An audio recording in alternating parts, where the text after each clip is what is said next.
you make your first $10 wager. Download the ESPN Bet Sportsbook app and sign up with promo code USL to get started today. Must be 21 or older. Gambling problem? Call 1-800-GAMBLER. Terms and conditions apply. See app for details. Offer not available in New York.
Seven o'clock in St. Louis, and you are listening to TMA, presented to you by Brown & Croup and 101 ESPN and the TMA STL YouTube channel, which is sponsored by Michelob Ultra.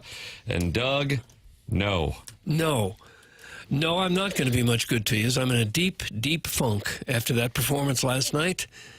And now our club is in trouble, facing elimination in the Sundress game. Yeah, Sundress Showdown in St. Louis. But you got the 7 o'clock start with the Capitals taking care of business and the Panthers taking care of business. That means the Blues and the Jets, the only game in the Stanley Cup playoffs tomorrow night and Sunday for Game 7 back in Winnipeg, which will be the first ever Game 7 in Winnipeg. Think about that. Assuming the Blues win on Friday, and of course they shall. Of course they shall, but they're going to have to play better than they did last night. What makes you say that? Well, because they lost 5-3, and it could have been considerably worse. Oh. Yeah, I mean, the Jets did to the Blues almost what the Blues did to the Jets in Games 3 and 4. I don't think we saw it coming either. So much for momentum. Tim, they're already on to the next game. It was a classic NFL coaches post-game. Belichicked it. Son's girlfriend monitoring the interview. You come into the room. Hey, what happened on that? We're on to the next one. Yeah. Okay, but this one just ended. We're on to the next one. That's Jim Montgomery, and he was on to the next one, and that was Hove and Swizz Beatz, 2009. I don't know Swizz Beatz. Married to Alicia Keys. Yep. Is he? Going to join us after Jeremy Rutherford joins us at 8:20. And on the Stiefel dossier, Martin, I don't know if this is in the paper dossier that you and There's Doug no get. paper dossiers anymore. No, we've gone green. It's been weeks. It's Libby Jack. It's Jackie Paper's Green Initiative. Oh, Aren't you going to go play in sewage this weekend? Yeah, I can't control that. I told you I want to be sanitation commission. Doug, are you going to hire him for sanitation commission? how would you in your clean up county? the Lake of the Ozarks? Oof, boy, I need some funding. What mile marker do you start at? One. Just a couple of droplets of chlorine. Jeremy Rutherford at 8:20 now in the dossier, which apparently I'm only privy to now. Mm-hmm. This is an exclusive Stiefel dossier. They say that as they have two monitors right in front of them. Bo! But where is it? I don't like the feeling in the room this Where morning. would it be? Where would it be? Yeah. I've sent it to you via email. website? You know what I'm going to do? I'll send it again. It's an email. Yes, sir. I'm I about don't to send see it. I don't Doug's have it. I email don't have it. is a crisis on this show. It is. Yeah. There's a lot of email addresses. It's like playing roulette. Why? I don't have it. Doug at Doug.com is often getting spammed. It is. And he Doug just says he can't has find it. 1.7 million unread A lot of emails. John Birch emails you hadn't gotten to yet. That's- Jeremy Rutherford is at 8:20. However, Martin, in the dossier that I am only No, I'm closing accessing, in. I'm closing in. It says it's flight dependent. I don't know if in Winnipeg they just kind of let you know when you're going. I don't know how it works. But Hey, welcome 8:20. aboard, eh? We'll get going just in a bit or so. Adam Wainwright at 9 o'clock. All right. And Bernie Federko at 9:45. There is your Stiefel dossier here on TMA. Of course, you are welcome to express your frustration, whether it be with the Blues or with the entirety of the show, individual members of the show, life in general. 314-399-9646. That's the Air Comfort Service text line. Chairman Kurt is standing by. Doug, you love to load up phone lines following a playoff loss. Sure. Callier and Thompson sponsor those phone lines, 314-974-0101. And they have gathered in the Michelob Ultra YouTube chat to talk it over and express their dismay at the festivities last night. Martin, as you noted, the Blues head coach was on to Cincinnati, to paraphrase Bill Belichick, following the Patriots getting shipped one Monday night years ago. Jim Montgomery was on to Game 6 very quickly. However, what he did say is the Jets played their best game of the series and the Blues played one of their worst games, and that's why he didn't really want to spend much time breaking it down. And he sort of talked about it in the pregame that there's a lot of over-analysis of a playoff series. And he said you give the coaches so much credit, too much credit. Because they're asking about matchups and the home ice and the late changes and the matchups with the number one line. He said, guys, you're giving the coach too much credit. I think he had a kind of a similar vibe post-game. Like, they just were better. Blues weren't. But I didn't sense, and Shen kind of had the same thing. All right, Game 6, moving on. That they weren't surprised that Winnipeg played well. I didn't think they seemed like they didn't seem freaked out. Like, all right, we didn't play well. We'll go home and win. I agree with that. I agree with that assessment. And I thought it was, for example, you had to be paying close attention. Timmy Pabst, who got our guy Alex Ford, How about that? the caller, about 2 minutes into the third period, Jamie Rivers called attention to Alex Ford wearing his Blues red retro sweater at Winnipeg. Maybe Alex will call in route back to St. Louis. Hell, maybe he's already back, Doug. Be very quick. It's driving dependent whether he can join us. Call or in, not. Alex, 314-974-0101. We ask that the Falcons defensive coordinator's son not prank us because, candidly, our system is not much of a fortress to get through. But the Parayko's ass, I guess, scored a goal. I think that would be fair to say. And they cut to him on the bench, and he just kind of shrugs his head and goes, "Meh." You know, it was a split second, but that was the attitude from the Blues fan perspective. the Scheifele situation is significant. I think that kind of goes without saying, just like we would say about Dylan Holloway's situation being significant. I don't think people, maybe casual fans, have knowledge of Tyler Tucker's impact on this team. I think you saw that last night with him not being there. It's not like Suter looked great. Leddy didn't look great. The Blues defense, which has played a large role in their success scoring-wise, not great across the board last night. Some of the Winnipeg goals, just guys completely roaming free in the front of the net. But no Scheifele, and the Blues style of play is now wearing on the Jets. And I realize you lose a game 5 in that fashion. Doug, you would say, I think you say they are also on scholarship. Is that what you said? Hell, they's on scholarship too. That's exactly right. That's Bobby a Canadian Bowden? accent. Mm-hmm. Is that Bobby Bowden? Well, yeah, I heard him say that. Was it Bobby Bowden? Yeah. I always think about. I didn't know if it was exactly. I feel like he could be damn near any SEC coach, but Bobby Bowden is the one responsible for it. That's a great hockey team. But they are now going to be, I would guess, since he wasn't on the ice for the second or third period, without Scheifele. Now, to their credit, without Scheifele, once again in Winnipeg, that game started to turn in the second period, and they just stifled the Blues.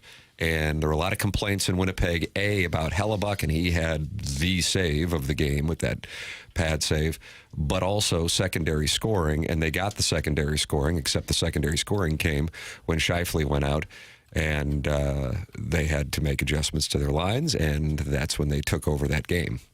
Sometimes teams pick it up when their stars go out. Everybody ratchets up their game another notch or two. After that early second period goal by Snuggerud, I mean, Winnipeg just absolutely dominated that second period. All the Blues could hope to do was get to center ice, dump it in, change lines, and go back on defense.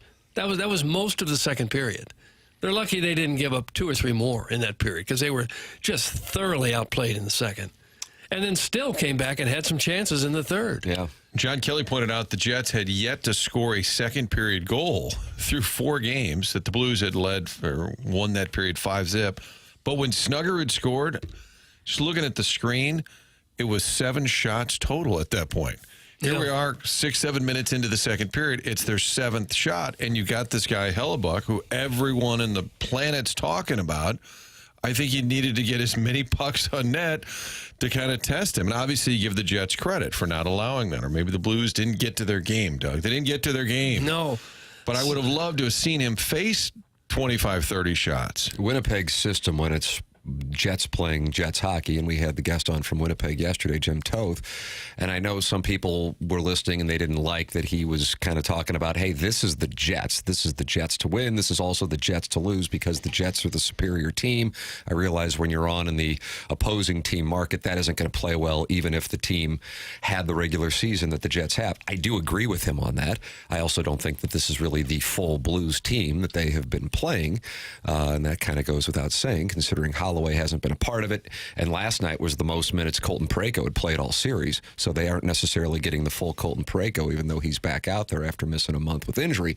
With all of that established, the Jets played their game last night, and the Jets playing their game means taking control of the neutral zone and not allowing the Blues to get in there, and that's what they did. That issue with the shots, Martin, started in the first period. It started about halfway through the first period where the Blues just weren't able to get anything going and testing Hellebuck. And for the record, the Snuggerud goal would be considered another softie. That's one that most NHL goaltenders would say, yeah, if not all NHL goaltenders for that matter, you got to stop that one.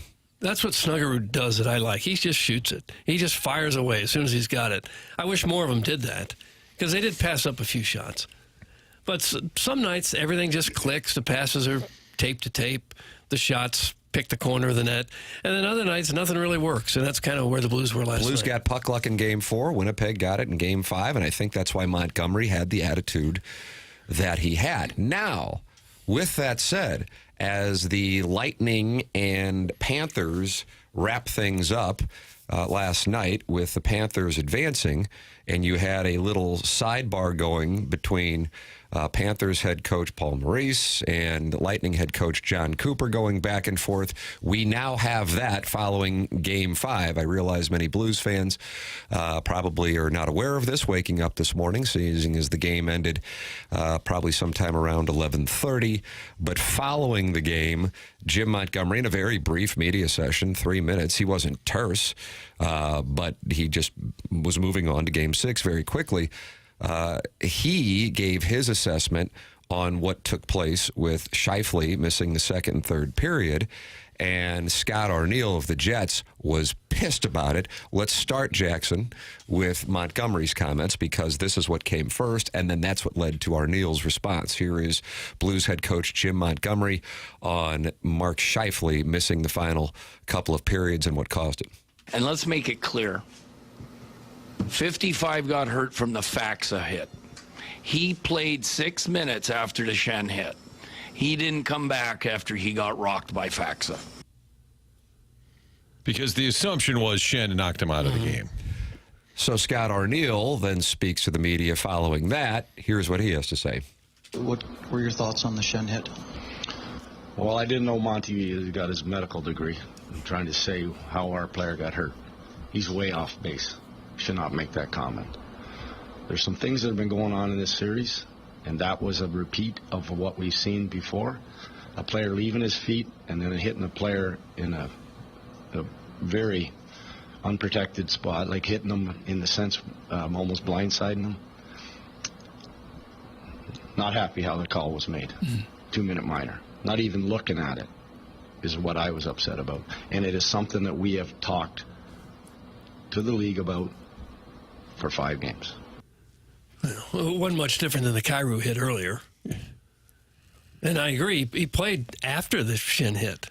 Faxa hit him darn near as hard as Shen did. And it was funny because it looked like Scheifele was lining up Faxa to blast him, and then Radek responded or kind of got ready for the hit. But it's possible that he did get injured on the Shen hit and then just stayed out there, and then the Faxa hit kind of finished him off. So Arniel is screaming at the officials before the start of the second period because I would imagine he is now pissed off that he finds out that one of, if not his best players, is not going to be able to play the remainder of the game. Might find out that he's not going to be available for the remainder of the series, and who knows if the Jets were to go on beyond this series, what his availability or the impact of his injury will be. So he is banty as all get out at the start of the second period. Then they go over to Jim Montgomery. Montgomery explains that that's standard. If a coach wants to talk to the officials, then the officials also have to talk to the other coach to explain what the coach is pissed off about. That's why Montgomery makes the statement that he does, probably to try to get out ahead of the NHL player safety and any impact it might have if they start going after Braden Shen on that. He did leave his feet, and the initial angle, at least on the FanDuel Sports Midwest broadcast, didn't show that, and Jamie Rivers and John Kelly were saying that didn't really seem like, and then they showed the other angle, and then Rivers goes, oh, okay, well, now I see it. He did leave his feet. I realize saying that in St. Louis isn't going to be popular, but that's my brand. But that did happen. As far as on the other side of things, I still am in awe when I see Logan Stanley go after Jimmy Snuggerud. It is the strangest damn thing. I mean, I never get emotional about hockey. In like 2019. Watching that, I was like, who's this Stanley guy? Watch your hands, Buster. Get off how do you like that guy on your team, down. Calm down. Get off our Snuggie. Get off our Watch your Snuggie. hands, Buster. I yelled out, you're a bitch.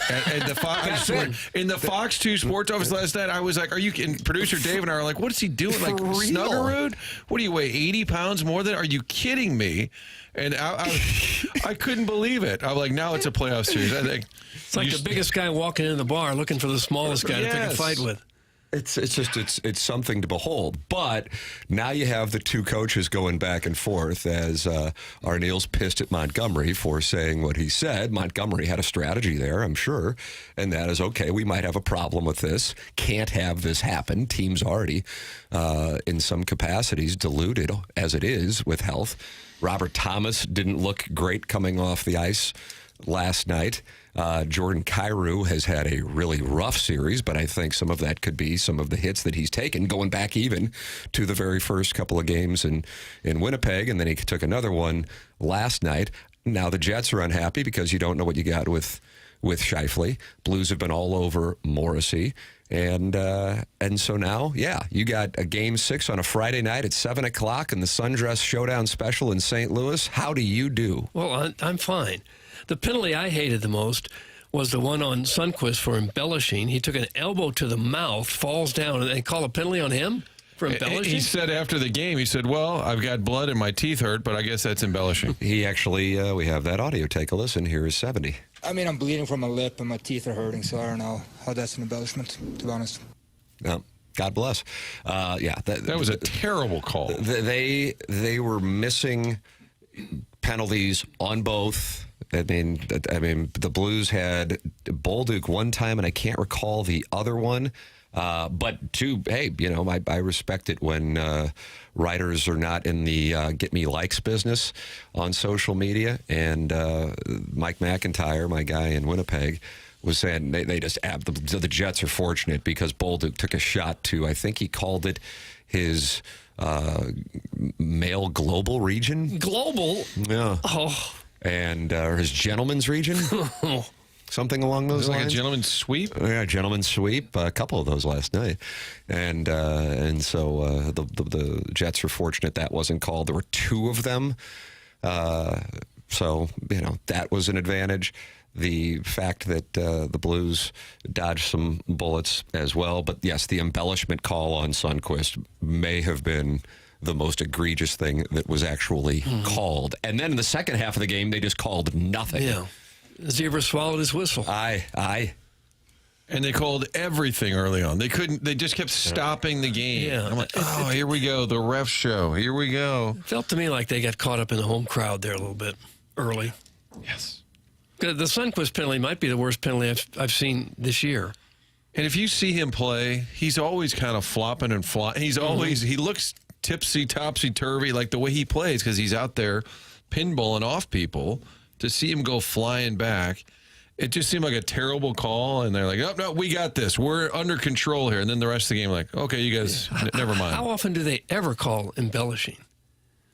It's very rare to call that, much less when a guy gets an elbow in the mouth. By the way, Doug, Jimmy Snuggerud weighs $185, dripping wet. Logan Stanley, in addition to being 6'7", is 231. Nice. So that's a 46 pound. And this is the second time he's done it. Yes. And then it was like, obviously Snuggerud's not, trying to go back at him, and he just keeps and then he falls, and then he's still on top of him. And then it's just what do you think the kid's going to turn around and say, let's go? Help me. I don't know how, I would imagine if it was a St. Louis, people yeah, I love it. But if it's just we're going with a Blues player doing that to one of them, I'd go, what are you doing? So this is the second time it's happened. It's just so bitchy. It's exactly what the word is, Martin. You called it out of the... I screamed. I was like, okay, now it's a playoff series, because I was griping about the refs, which I hadn't through 4 games. And then Stanley, I couldn't take it anymore. And then I'm screaming, get him out. The guys are sitting in front of Benny. I hate it. Texier is a foot away from Kyle Connor. Well, what do you think that guy's going to do? They're going to get him the puck. He's going to score. I didn't play the game, Doug. I could just about guarantee they're going to try and put that puck right in front to Kyle Connor. And Texier is just standing next to him, looking at him. Well, if they're going to go after Snuggerud, why don't the Blues go after Connor? He's the same size as Snuggerud, 6'1", 183. Doug's calling, putting a bounty on him. I little bitch. Turnabout is fair play. Yes. You're welcome to get involved. Many people are fired up this morning in the St. Louis area, and we welcome your venting. 314-974-0101. That's how you can call on the Callier and Thompson phone lines. You can email in for our Design Air Heating and Cooling email today, the morning after, at InsideSTL.com. Brand new month, Doug. Brand new month. Okay. And the JV golf coach won the Design Air Heating and Cooling email of the month. Last month, everybody's tied right now, though. And everybody's got zeros. Who's going to do it in the month of the Dotem? Winning in May is always really special because you're winning in the month of the Dotem, and you're celebrated at the Dotem, and that's a great thing to have. It's like having bottle service. So who's going to win it? The Design Air Heating and Cooling email of the day. The competition for May begins today at 10:45. Design Air is online at designairservice.com. I'm a client. Doug's a client, and Martin's a client. And when it heats up, you want to have that air conditioning firing on all cylinders. Do so by going to designairservice.com and getting things checked out. out. Rain in the forecast. I don't know what happened. It looked like it was going to be glorious starting on Saturday. Now Saturday, 80% chance of rain, 65% chance of rain on Sunday, and a high of 56. I want to fight the forecast. Do you? Martin wants to fight Logan Stanley. Anybody you want to fight? No, I just say we go after Kyle Connor. All right. I don't want to be the guy to do it necessarily. Right. Design Air Heating and Cooling, longest running sponsor on TMA, sponsor of the email of the day, designairservice.com. That is how you can get involved. We carry over our Blues discussion into the second segment with your texts, with your Michelob Ultra YouTube chat comments, and with your phone calls. Jeremy Rutherford in an hour. Bernie Federko coming up in the Mark Hanna Evergreen Wealth Strategies, 9 o'clock hour. And Adam Wainwright will also join us as the Cardinals had a really good day yesterday. I don't know if anybody really wants to talk about it around here, which is a weird place to be, but that's where we are. There is your Stiefel dossier. This is the Morning After, presented to you by Brown and Crouppen on 101 ESPN and the TMA STL YouTube channel.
Hey, 101 ESPN. Jeremy Rutherford's going to be with us at 8:20. Bernie Federko in the 9 o'clock hour, which is presented by McKernan, Evergreen Wealth Strategies. And we also will be joined by Adam Wainwright in the 9 o'clock hour. Your emails in the 10 o'clock hour for the Design, Air, Heating, and Cooling email of the day.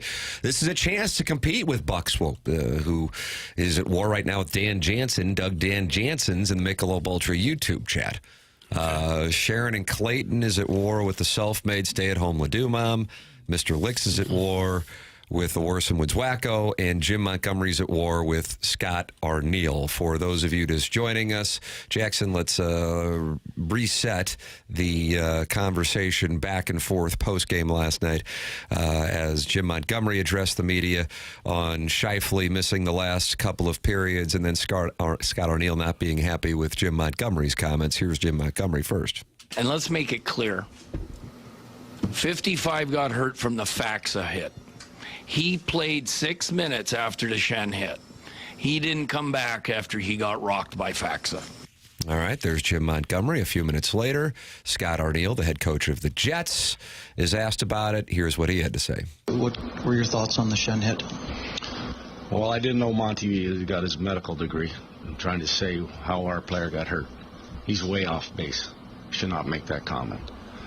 There's some things that have been going on in this series, and that was a repeat of what we've seen before. A player leaving his feet and then hitting a player in a very unprotected spot, like hitting them in the sense almost blindsiding them. Not happy how the call was made. 2-minute minor. Not even looking at it is what I was upset about. And it is something that we have talked to the league about for 5 games. Scott Arniel, as his player Logan Stanley continues to push around Jimmy Snowden. Right. Well, why did he play another 6 minutes if that's the one he got hurt? If he was hurt, you should have taken him out of the game earlier. Jackson, do you have the answer to that? Oh, delayed trauma, something like that. I don't know. Fox rocked him. I mean, that was open ice. How do you do? That seems like that would hurt more than getting kind of stapled to the boards. I've obviously never played 1 millisecond of hockey or even been near, a rink like that. But that seems like that would hurt way more. Sometimes if you get hit in the head, if you take a headshot, it doesn't really kick in for a few minutes after that. Yeah. I've been there and done that with concussions. Do you think that's possible that the Shen hit did sort of set him on his way to an injury? And then Faxa just sort of sealed the deal. I like when coaches start sniping. I remember Pete DeBoer would say things about the Blues, and Hitch would say, he needs to worry about his team over there. Don't talk about my team. And I'm like, I like that. Yeah, here we go. That's what I was saying. You had it going on with Maurice and Cooper in that Lightning Panther series. That thing's over. So now you got Montgomery and Arniel. Here we go. Setting up the Showdown tomorrow night. Could have that going. You're welcome to get involved on the program. 314-974-0101 is how you can call in. Save the Collier and Thompson phone lines in your phone to call in. And, Doug, it's May 1st, May Day. We are heading over to Villa for the Maypole festivities after the show. They always invite us. And, Jackson, that means you will be updating people's text inbox names today, and he's going to be out tomorrow. So Doug Jackson said he will extend it to next Friday to make up for the day he misses tomorrow while he vacations at the Lake of the Ozarks, something I know Jackson is kind of bragging about a little bit. And so if you want to have a text inbox name on TMA, how can people catch your attention, Jackson? You like, what do you like, Ween picks? I don't know if I can solicit those, but I won't look away. But can't you update some of these names? You're not going in the water anyway, Lake of the Ozarks. Can't you just sit at this little tent that you're going to stay in and update the names? You think I'm staying in a tent? Yes. Like just KOA campground? No, that's not how I want to spend my day off personally. But I'll change them today and all next week. Yeah. Okay. Just I don't know. Just be smart. Just be smart. Be smart. Watch your hands, Buster. Is that taken? Yeah, no, that's available. Macho kisses? Macho Kestis is out there. Just be smart. You think there's ever been a hockey player in the NHL say to another player, "Watch your hands, Buster"? I don't think so. Not since the turn of the century. Yeah, maybe an original six exchange. Well, it was obvious in the first period what side the officiating was on. There were several penalties that could have been called against Winnipeg and were not called. Jake Neighbors was tripped right in front of the referee. Would have put the Blues on a 5-on-3. They turned their heads. This league is an effing joke, and they wonder why the average fan won't watch this league. They need to keep their nose out of the officiating or get officials who are fair. That game last night was not even close to being fair. Doug, that's from the 8-7-0. Okay. I don't agree with the overall premise. I do agree that was alarming when Neighbors, and it was right in front of the official. Sometimes I know they just can't see it. I think some of the shots to the balls that some Blues players took, Bolduc and Schenn. Global region, below the equator. Those may not have been seen. The Neighbors one that would have put the Blues on a 5-on-3 was right there, and I have no idea how that wasn't called. But I think had it been an even strength situation, I think it would have been called, which speaks to what frustrates fans. The game is called one way in the regular season and called a different way in the postseason. And for hockey fans who want casual fans to get on board, it's tough to explain that to the casual fan. Mm-hmm. I don't doubt that it's a very difficult game to officiate. It moves so fast, and there's so much hitting that's legal. And sometimes you see a huge hit that just levels a guy, and it's perfectly legal. And then they'll just, with the stick, hit the guy's skate, and he falls over, and that's a penalty. I'm sure it's a very difficult game to call. But it did seem like Winnipeg got the better of things last night. I don't know on that overall. I realize saying that here isn't popular, but I just thought it was a very oddly officiated game, and that everything was being called in the first 20-plus minutes, and then the final 30-ish or so, nothing was called, and they lost control of it. So then they just started calling everything, and then they just let it go. And I thought it was poorly officiated overall. Me too. I'm still upset about the Sundqvist. The Sundqvist embellishment thing was just like, let's grab something. It's just ridiculous. It did seem to be wildly inconsistent. Like, all right, this is going to be a game where there's lots of whistles. And then there were none. Mm-hmm. I mean, there was the early shot where you had three Blues players in the box together. I like the one when it was Schenn and Federko. And Federko was kind of laughing because Schenn might have been yelling. I don't know if it was his brother over there, but Schenn was saying something to the other. Stanley was in there. And then Schenn was saying something, and Federko just started laughing.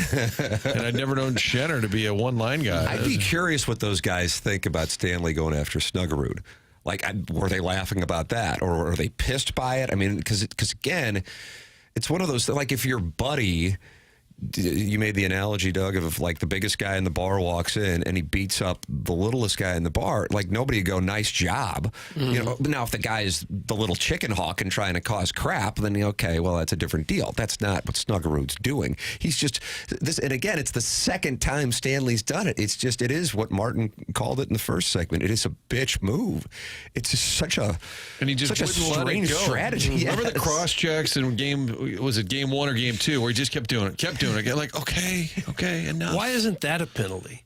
If you want to take some of the chippiness out of the game, trying to start a fight should be a penalty. Robert Thomas put a stick in a guy's face for 15 seconds into the game. Let's not act like it was one-sided, Doug. That's Nate the Great texting into the program. Okay. No, we're not acting like it's one-sided.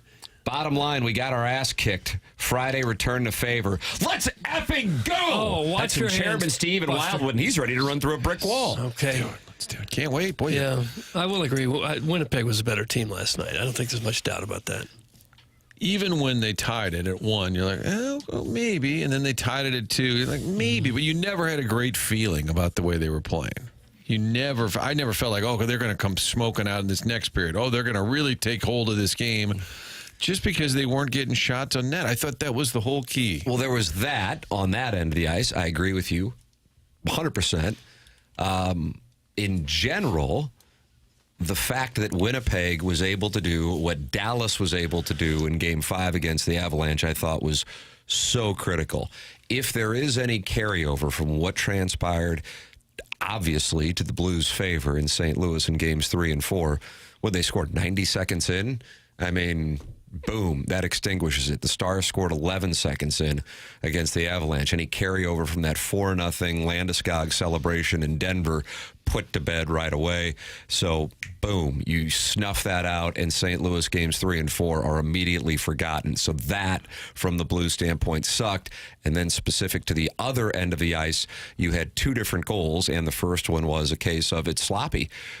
Thomas should have been called for a penalty. He wasn't on the stick. That's what set up a very odd. I thought there was going to be a whistle. I think maybe the Blues did too, and that's why Connor was sitting there just unmarked in front of the net.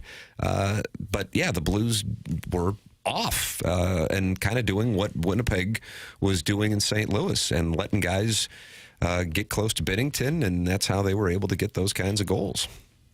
So it was not pretty on either end, and Winnipeg controlled the neutral zone, and when Winnipeg does that, that's when Winnipeg snuffs out teams' offenses, and you don't see the Blues get any shots on goal. That's what happened in particular in the second period, but really the second half of the first period as well. You're welcome to get involved, 314-974-0101. Got the Michelob Ultra YouTube chat. That is active. 228 friends have gathered. Lex Luthor's in there talking about the Timberwolves series, Doug. Okay. Oh, yeah. And then John Scores is talking to the Jefferson Barracks Gigolo. Oh, they still have gigolos in Jefferson Barracks? I believe so. And he's talking to the TMA remote lamp. And Chairman Kurt, you theorized that the TMA remote lamp has a wide variety of names and talks to himself in the YouTube chat? I'm not saying he talks to himself, but I do think there's some multiple personalities going on there. Oh, wow, Doug. You want to lead that investigation? If I can find the time, Tim, I am so pressed for time. I know you got some things on your plate. Pressed for time. It is amazing when they win. We look at that Blues defense and say it's an older group, but boy, that's a veteran group. And then last night they looked old. It's like, boy, we got a great veteran group back there. And like, oh, come on, Letty, let's go. Suter and Letty. Come on, yeah. And maybe it was a natural reaction, Suter sitting for a while. And I think Curbs and Joey said it on the podcast, maybe a little bit of rust. I think they were hoping the opposite, that Suter at age 40 would be rested after sitting for a couple of games. But there are times I just hate it when they don't move a guy out. That Niederreiter goal, he's just sitting right in front. Is it illegal, Doug, to touch the other player? Is that illegal in hockey? That's legal. Can we move them away from the goalie? Yes. Okay. Now, you can't check him or that'd be interference. I know, but you can just get a bit of Stand body. in front of him. Yeah. Maybe get within 8 feet of him, maybe. Doug, you love the phone lines. You say that there's a little bit of poison.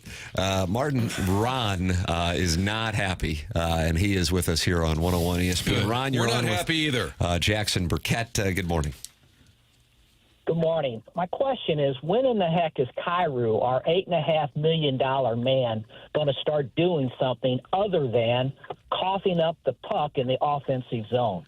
He had 1 shot on goal last night. You got Walker, who gets 2 goals, which is an anomaly, I understand.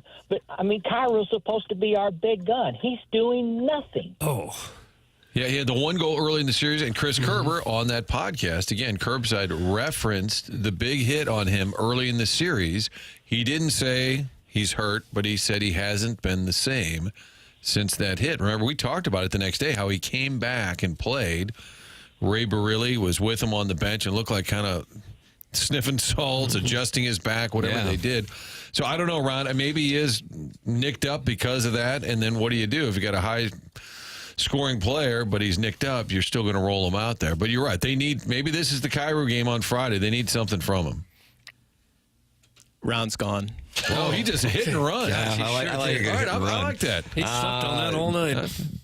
Doug, whereas Jordan Kyrou in the regular season was Blues top for plus minus. He is at the bottom in the postseason. He is a -5 for the Blues. During the regular season, he led the Blues with plus minus of plus 23. Yeah. Yeah, they definitely need some offense out of him if they're going to win the series. It's hard not to have him be a big offensive factor and win a 7-game series against a very good defensive team. What they needed were the refs to call the hit to the head on Kyrou and have somebody suspended. You guys are insane for not saying that. That's from the 636. And that's one where Monty didn't complain about it. I mean, that's one Stanley. It appeared to us at the time to be clean, but it was a pretty wicked hit on Kyrou. Blues didn't say a word. So Scotty, that's the chant I want Friday night.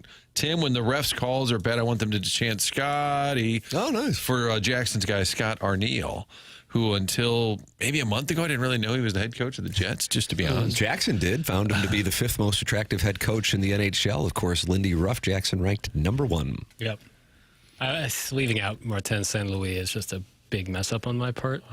Could we get a fan cheer maybe where they all at the same time and together yell, "Watch your hands, Buster"? I like that. Maybe that would shake up the That Jets. seems like a call and response one. Like one half of the stadium says, "Watch your hands," and everyone else yells, "Buster." Yeah, kind of like an MIZ. Yeah, big time. Good morning. The redneck populism after a playoff loss is a real treat. That's from Long Tom, Doug. Stop it, The Long. redneck populism. What's that supposed to mean? A long time you're going to have to call in to explain.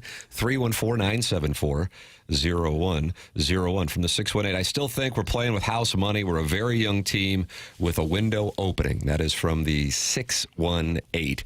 As we heard from Jim Toth, our guest from Winnipeg yesterday, last night was considered to be the most important game in the Jets, as they call it, Jets 2.0 franchise history. And to their credit, they played a great game. To Hellebuck's credit, he had a huge save, and it came when the Blues were shorthanded. Connor Hellebuck was great last night. Now, I think the Blues' second goal was one that, as they would say, Doug, he'd like to have back. Yes. Others would just say, well, it was soft, but that save could have been a momentum changer for the overall series. Jackson, I know we have some people talking about that. What do we have, Arniel here? Yeah. All right, Scott Arniel. Oh, love to hear it. Hit the lever, please, Pale. How would you describe the paddle save that Hellebuck made? Short? Yeah, those are special. I mean, obviously changes the game probably if they goes in, but that was a big time moment that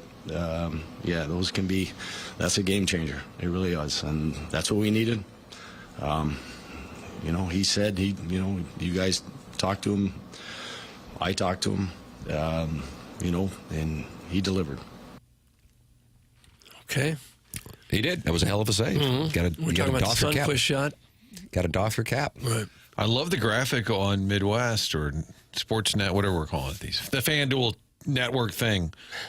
They put up a graphic of where the Blues had been scoring, how they were going high, all of these goals that were going in. It was a really well done graphic. And then they said, but now they're going low. And I wonder if they just kind of said, all right, let's just kind of mix it up on him. He still only stopped 16 of 19 shots. You got to get more than 19 shots. Doug, I need you to have more than 19 shots. Yes, I agree. They passed up some shots. And for the record, for everybody who watched the entirety of the game, Winnipeg changed their strategy once they were up 2 goals, and they kind of laid back, and that's where the Blues got some of those shots to perhaps give an illusion of the shots disparity not being as bad as it actually was. Winnipeg talked about this following Game 4.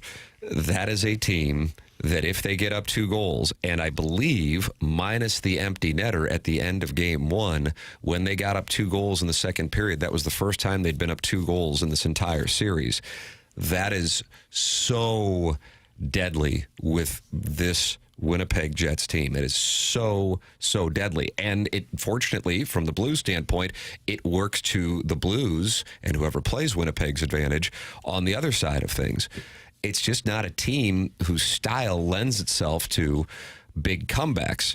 And so once they got that 2-goal lead in the latter portions of a dominating second period, and they also had dominated the second half of the first period, I'm thinking, boy, this is going to be awfully difficult. Something material is going to have to change real quickly, and I don't know if the Blues have it in them tonight for it to happen. That is Winnipeg's strength. That's why when they got up 1-0 in St. Louis on Sunday afternoon, I was thinking, man, if they go up 2-0, the Blues might be fighting for their lives in an elimination game on Wednesday in Winnipeg. But to the Blues' credit, they got that equalizer at the end of the first period with Neighbors' goal.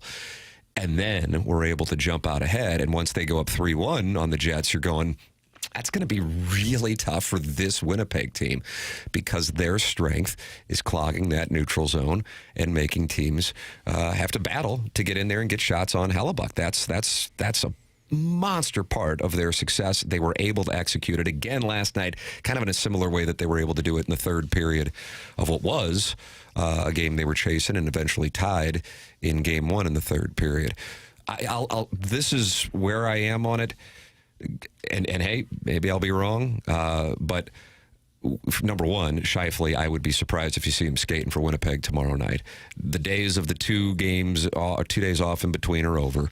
This thing now finishes with a rush. You're back at it tomorrow night. You're in St. Louis. I do believe that the mindset of the Blues from the outset has been, we're going up against the best team, at least in the regular season, no matter what, a team that legitimately has cup aspirations. That was not what the Blues mindset was going in. I think that frees somebody up, and I think that will allow the Blues to go absolute balls to the wall tomorrow night. And if they go down, I do not think they are going down without a fight. I think tomorrow night's game is going to be either a big Blues win or an absolute battle. And if Winnipeg extinguishes the Blues season, tip your cap. It's been a hell of a series, an absolute beauty of a series.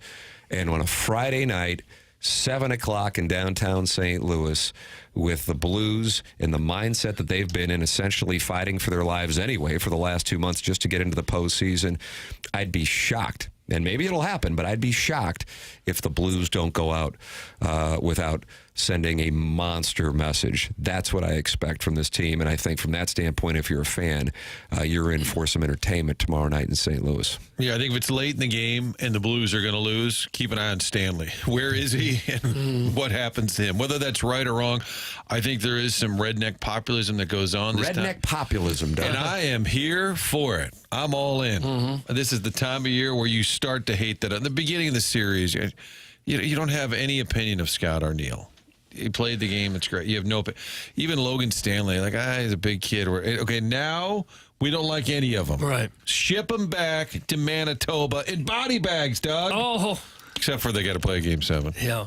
This series has been so physical. I don't know that you could play this way if you were to continue all the way through 4 rounds of playoffs. We've already seen Kyrou shaken up, doesn't look like the same guy. They've lost Scheifele. Tucker got hurt. He's out now. Thomas wasn't right, carrying over from the final regular season game against Utah. Yeah, I'm not sure either one of these teams could survive through 4 rounds if they continue to play this physically. You just can't afford to lose your top players like this and expect to beat the other top teams.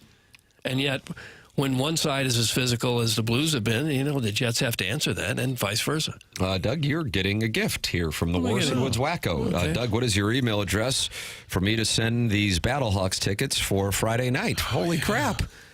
Battlehawks play Friday night here? Oh, God, dang it. Pregame, 6:30. Oh, are you going to do a pregame show tomorrow? Oh, yeah, a lot of it's what we like to say in the can.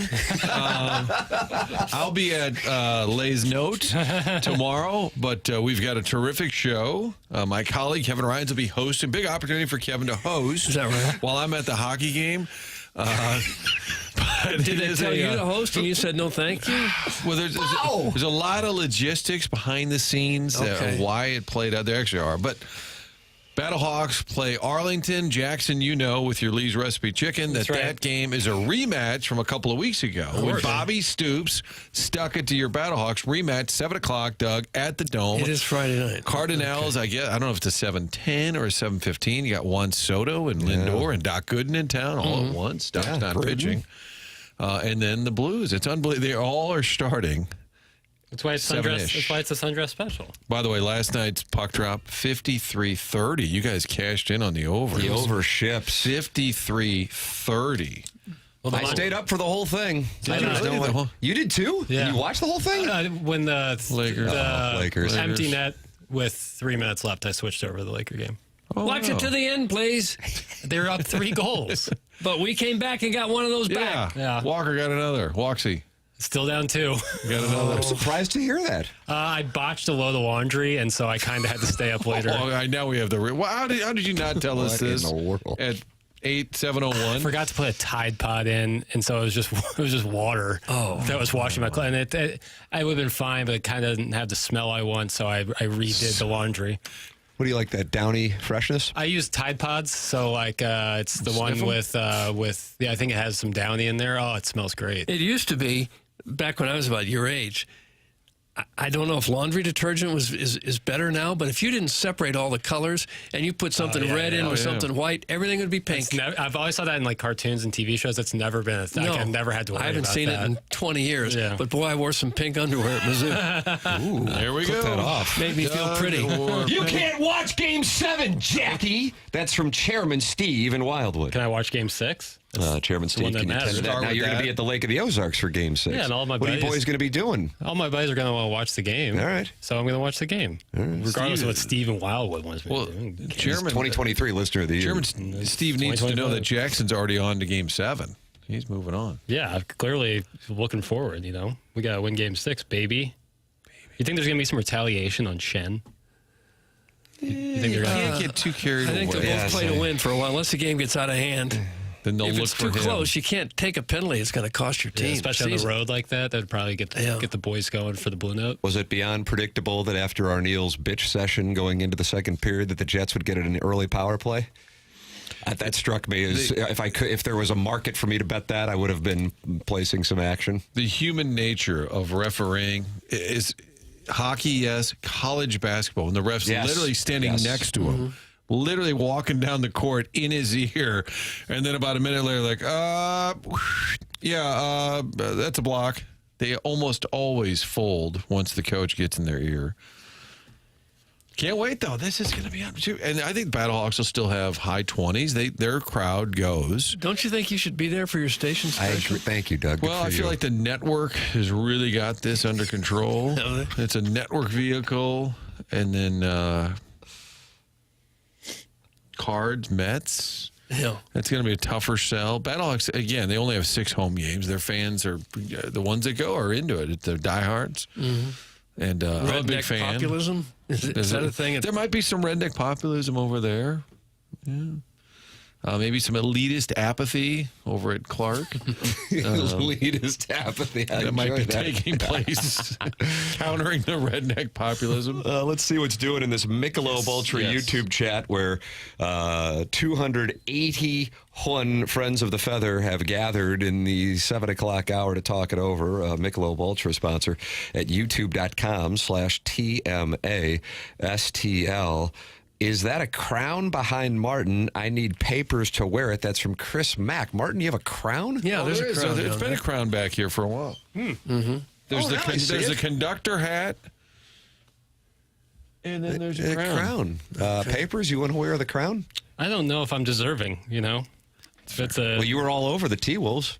I was, yeah. Lakers have no size. But I don't think that's crown worthy. Not to mention I'm still waiting to get knighted, so I'm going to wait for the real deal. Wow.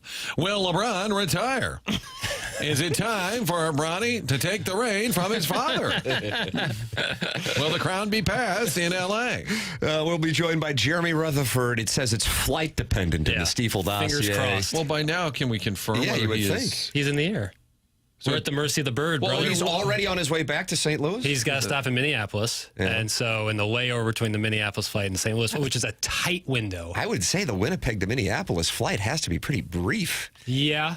He took off before the show started because I was hoping to get him on right at the get-go.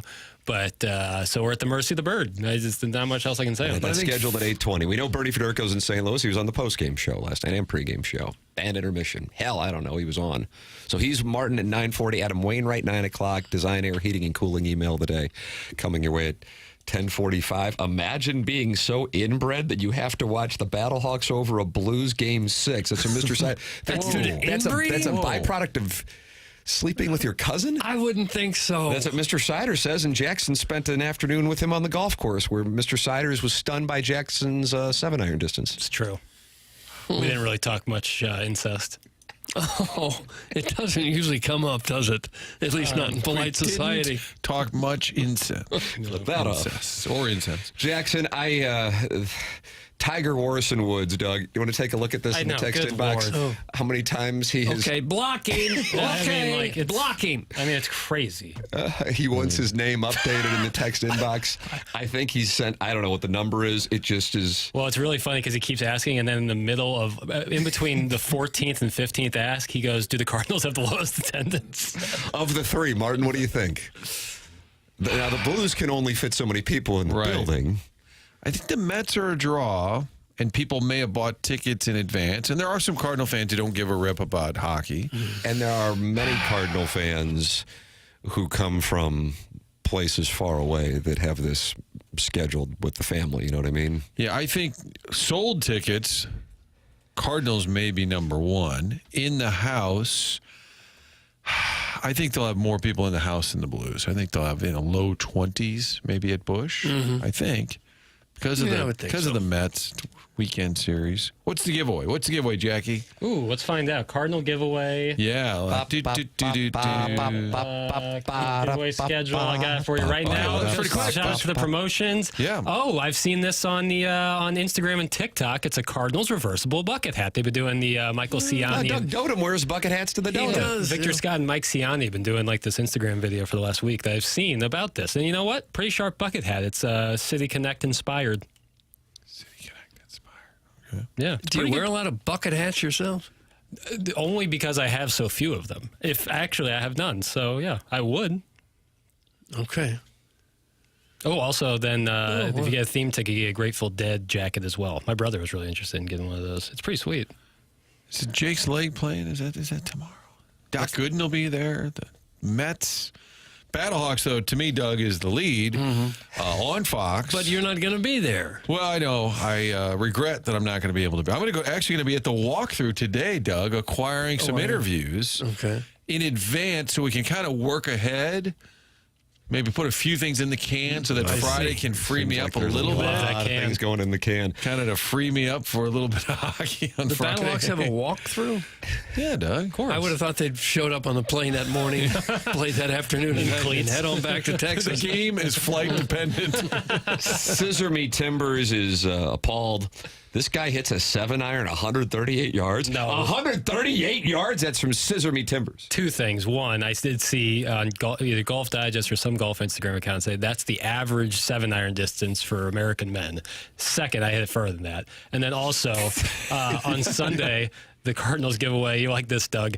It's titled the Cardinals Stuff Bag. Stuff? Yeah, Cardinals. What kind of stuff? Stuff bag. It looks like what you used to put your mechanical pencils and erasers in middle school. It's like a little toiletry bag. Pouch? But it's called the Cardinals Stuff Bag. Okay. Boiled food adjacent. Could be something that a fella could actually use. It feels like they gave up trying with the naming. What's it called? It's a stuff bag.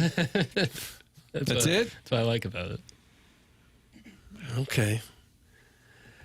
Well, maybe the Cardinals will outdraw both of them. I think they probably will. I think the Battlehawks, I believe. It's hard to get a Blues ticket at this point, I think, unless you're really going to pay. You're taking that. That's your action. I think I'm going to say the Cardinals have the biggest crowd. I think the Battlehawks will edge them out. They got a loyal group there that's going to be there. And I don't know if there's a ton of crossover. I think some Battlehawks fans would go to Blues games, but those tickets right now, I think there's no chance you're getting in. Yeah, I was taking a look at it's about $200 to get into the building tomorrow night, Madden. About $200 to get into the building. You want to sit down low, you're going to be cutting a check for 4 figures, assuming you're cutting checks in 2025.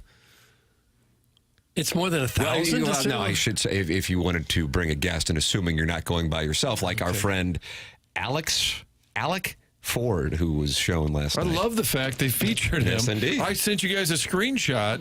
Yes. Early in the game, Tim Paps sent me from the production truck one of their cameras just kind of figuring out where he was seated.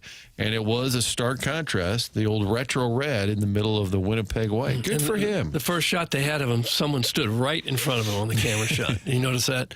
Then they cut back to the action. Then they went back to him so we could get a better shot of him. There'll be more Battlehawks fans than either one. It won't even be close. That's from Steven time, Martin, and he's on your Mount Rushmore of least favorite texters.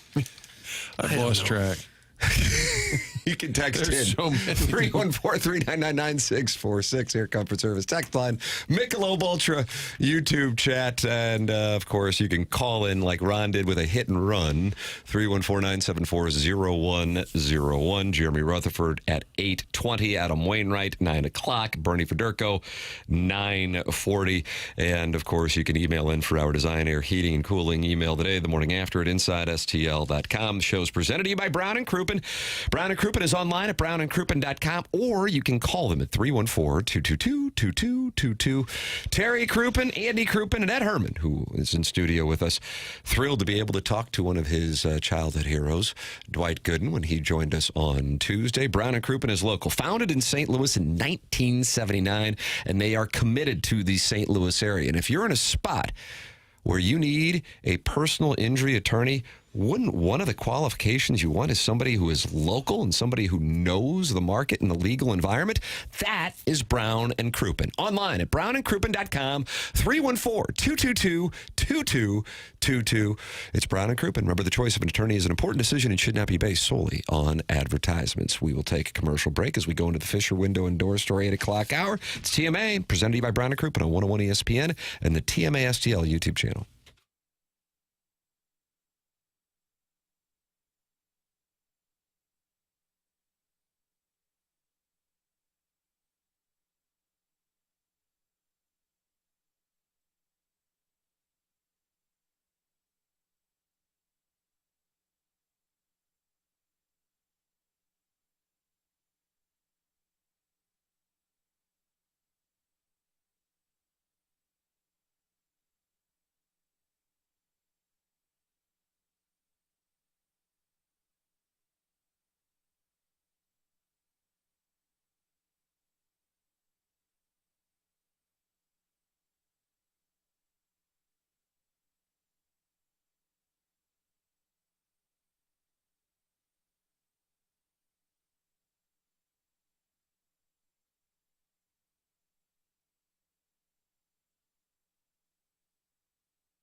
In the market for a new car? Check out AutoLoanPro.com. Regardless of your situation or if you've had any hiccups with your credit report, they're going to work hard to get you into the best vehicle possible, also to get you the best rate possible.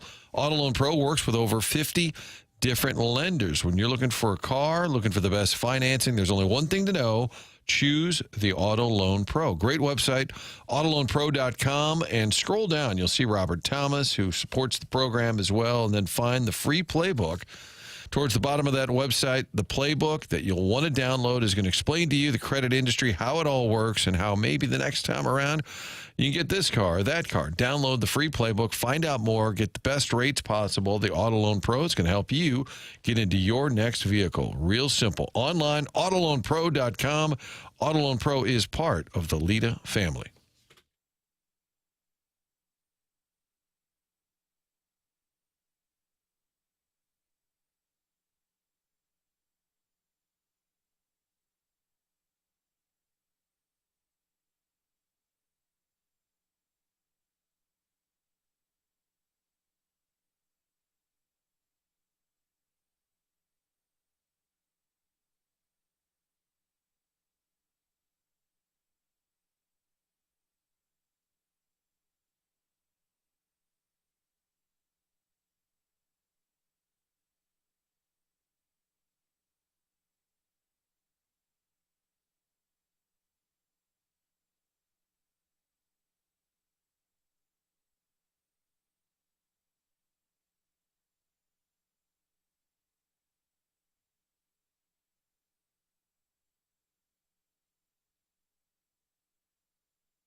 This is Action Jackson with a Sports Center update driven by Johnny Londoff Chevrolet and Johnny Londoff Autoplex. The Blues lose last night, but they'll be back in action in St. Louis tomorrow night, Game 6, a big Game 6 right here on 101 ESPN. The pregame will start right about 6 p.m. Puck drops right around 7. That was another Sports Center update driven by Johnny Londoff Chevrolet and Johnny Londoff Autoplex. See them at londoff.com. Chevy, together we drive. Are you kidding me?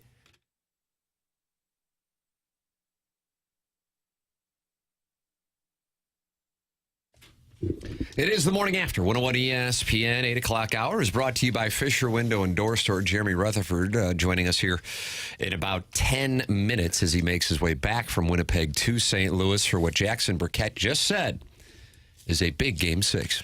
I picked up on that. It was tough to deny. Oh, Doug is trying to deny it, though. Yeah, I know. Martin, is there ever a Game 6 that's not big? Boy, that's a great question. Because the nature of that, if somebody is staring into the eyes of their maker, you cannot have a Game 6 without it being 3-2. Jordan, Game 6. Right. Ball so hard, got a broke clock. Rollies don't TikTok. David Freese, Monday Night Miracle. I like me a Game 6. Edmonds, Ray Allen, walk off. Yeah, Shuttlesworth, 2013. Wow. So when you said in the update, "Hey, it's a big game," I think you're accurate. You're right. Tough to deny. I might buy you a thesaurus, but I think you're right. It's a nice bit of journalism on your part. Look at that, Jackson. We're lifting you up before you go to the Lake of the Ozarks. Yeah, it feels great. After the botched laundry, it's going to be a tough weekend to recover. Bad. When you get to the Ozarks, will you buy any fudge? Doubtful. That's a nice question also. Doubtful. I'm not against them. I'm a fan of fudge. Are you? Yeah, Flip sure. that off. Yeah, it's delicious. It seems like it might be the worst thing to eat for like your nutrition and teeth. Yeah. Well, here's the nutrition Nazi to my left. Doug, is it the worst thing you could eat? It's be right up there. You always say chicken wings, actually, Art. Isn't that what you say? Well, for the chicken wings are something that people actually do eat. I don't know how many fudge eaters are out there. Clip that off. Call in, fudge eaters. 314-974-0101. That is how you can call in. Ron did a hit and run. Martin, you like the hit and run. I do. I enjoy that. Like, Pestis sometimes has, like, pages of material to get to. The whole. Love them. But caller Ron just had a sentence or two, and he gone. And he's mad. Mad at Cairo, and we're not going to debate it. Okay, here's my point. I'm out of here. So call in. We're going to shot clock going, Jackie, on these calls. Let's rapid fire some calls before JR lands in the Twin Cities. That's where he is on his way back to St. Louis for what has been called by the Morning After's Jackson Burkett a big Game 6. What a night it'll be in downtown St. Louis, the Sundress Showdown Special in the Gateway City. Blues and Jets, 7 p.m. start. And then, of course, the Cardinals and Mets and the Battlehawks and Arlington renew that rivalry. Doug, how do you do? Well, I'm fine, but I'll be watching the Blues with apologies to the Cardinals and the Battlehawks proper. We at least keep up with what's going on in those other two games? I might glance every now and then. Just Don't Press Push says, what do you guys make of the Winnipeg fans trying to start a chant of Jordan? My honest reaction was the following. That was cute. It's like... What do you think Bennington thought? That was cute. Right. It's just like, it doesn't, It doesn't work like that. It doesn't work like that. This guy is unfazed. He is mentally as tough as it gets. Your guy is sick in the regular season and has like a 81% save percentage in his career in the postseason. It's a little different program, but hey, whatever entertains people. God bless America, Doug. Some people like some things. Some people don't like other things. On the St. Louis side of things, I thought the FanDuel Sports Midwest cameras could have left out the shot of that pony show that was going on at Ballpark Village after Blues goals. So one for me, one for them, one for me, one for them. That was Entourage, Jackson. Am I correct? Vincent Chase? Yeah, Medellin, Doug. Aquaman, Medellin. Okay, should have been one the for Ballpark nobody. Village. You get a more lively atmosphere in my basement. Oh, I'm sure they have a permanent camera there. They think, what the heck? Set up a permanent camera in my basement. I guarantee it's mandated. See a lot of The Stranger. Like one of those like at the zoo when they have like a baby giraffe. That's right. It doesn't quite equal that vibe of the whiteout crowd outside the building in Winnipeg with, thousands and thousands of people. It might actually be kind of interesting for them to set up cameras with different fans every night just to see, how 2 or 3 guys are watching the game and how they react. Yeah, two cute guys. It'd kind of be a different twist. I would like to see a camera at like a dive bar off Morganford where they're all wearing their old school. I'm serious. Like, I agree with that. Give me that. Yeah, like pounding bush beers. Yes. Screaming at the TV. And they guys yelling at each other. And they're wearing their old Herb Ragland sweaters. I mean, I would get a kick out of that. The wide shot, and I know it's FanDuel is kind of a sponsor of Ballpark Village. It's Camera's already set up. It's tied together, yes. No, I understand the reason. But it doesn't do anything for you as a viewer. But the Blues have a goal, and of course the viewers, 99% of them are thrilled to see it, and then they cut away to that. It would be a fun place to go and watch it if you didn't have tickets and it wasn't, midnight on a school night. 11:30. Like Friday night, I think it'd be a pretty good place to watch it. Yeah. But they'll probably be showing the Cardinals. Actually, Ballpark Village would be a good hub because you're right in the middle of all three, taking it all in. Martin, how about this from Big Walt's Missing Teeth? Can we get a Geyer in live cam? I'm all for the Geyer in live cam. Across It'd be from a little cozy. Jimmy Campbell's soup might be behind the bar. I like that. They don't serve food, Tim, but you can bring it, I think. And sometimes when I'm driving past it, they got a little burger stand out there. Ooh. I got to stop and get one of those. I hear good things about the burger stand out there, kind of like the one they had at the Stag Bars in the parking lot at 3 in the morning. That guy made one of the best burgers going. I haven't been to the Stag Bar in a while, Doug, but man, did he make a nice burger. Did he? Yeah. But at 2 or 3 in the morning and you're drunk, almost any burger would taste pretty good, wouldn't it? I mean, people stop at White Castle, for heaven's sakes. Frank said to me once, Marty, have you ever had a bad cheeseburger? And I was like, I don't know. Maybe I guess cafeteria sometimes like the hospital pulled a or hair something. out of it, I suppose. But like a shrub? as far as It's dried out. I don't know if it was a shrub or not, because once it happened, I started doing the Larry David thing where Jeremy Rutherford is going to join us. We'll talk shrubs with him. He is going to join us coming up at 8:20. I just got a text. Yes! I got a text. Right. He's landed. He's going to call here in a couple minutes. Outstanding. Told the Doug, pilot, bring this bird down. Yes, I got to call in to TMA, and that's what Jeremy Rutherford's going to do. I'm sure some of you have questions for Jeremy Rutherford. Text him in, or you can post him in the Michelob Ultra YouTube chat. Doug, you want to talk about Mark Milton, I believe, because he's online as the STLTaxLawyer.com. Right. He is the IRS penalty killer, which you might need here during the playoffs. You got any kind of problem with the IRS, Mark Milton is the guy that you need to know. He is the STL tax lawyer. If you have maybe unfiled tax returns or tax liens, bank levies, wage garnishments bothering you, this is serious legal stuff. And Mark Milton is a serious guy who can work with you, as he's done for many years now. He started his legal career with the Department of Justice Tax Division in Washington, D.C., where he represented the IRS in tax cases throughout the country and received the DOJ's Outstanding Trial Attorney Award. So this guy knows his stuff. He's the best in the business around these parts anyway. Mark now helps individuals and small businesses solve their tax problems. So if you have any kind of IRS problems, contact Mark Milton at STLTaxLawyer.com today, and you'll be saying, I'm not guilty, I am with Milty. Remember, the choice of a lawyer is an important decision and should not be based solely on advertisements. Jeremy Rutherford next here on TMA. This is 101 ESPN. Watch it on YouTube.com/TMASTL.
Well, TMA sponsors have always gone out of their way to make themselves super accessible to the TMA audience, and Stewie is no different, but he gives out his personal cell phone at 314-324-4440 if you are interested in working with him and buying a home or a refinance. And he joins us right now to give us his perspective on some secrets of the trade. What do we have here, Stewie? Tim, it's so important to go with somebody that knows the business and knows the guidelines. We had a customer that was shopping around, came over to us, TMA listener, and said, hey, this is the rate I'm getting from everybody else. Can you beat it? Well, everybody else didn't know that I knew is that we do the loan just in the husband's name. His credit score was higher. His income was lower. They would get 0.5% better on the rate. And the guy said to me, oh, you can do that? Yes, both people will remain on title, one person only on the loan. And that's what we're doing, and he's saving an additional $200 a month on the payment. How about that? Well, it's great to hear TMA listeners supporting the sponsors, and Stewie taking care of the TMA listeners. Call him on his personal cell phone directly, 314-324-4440, or you can Google the Bagel. Thanks, Stewie. Have a great day, guys.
It's the morning after 101 ESPN. The show is presented to you by Brown and Crouppen, and it is our pleasure to welcome to the Callier and Thompson phone lines here on 101 ESPN and the TMA STL YouTube channel. En route back to St. Louis from Winnipeg, currently in the Minneapolis airport, Doug. Look, it's Jeremy Rutherford joining us. Morning, JR. Hello, Ruthsy. Morning, guys. Morning. So the flight 6 a.m. to 8 a.m. From Winnipeg to Minneapolis? 6:40. I think I had the boarding time I gave. Got it. Jackson. I was about to say a 2-hour flight from Winnipeg to Minneapolis. But I thought Jim Montgomery was quick to kind of go Belichickian last night and say we're moving on to Game 6. You guys were attempting to ask questions, and he wanted to move on. But it is our responsibility here to talk about what took place in Game 5. What do you see that led to Winnipeg's pretty decisive victory last night?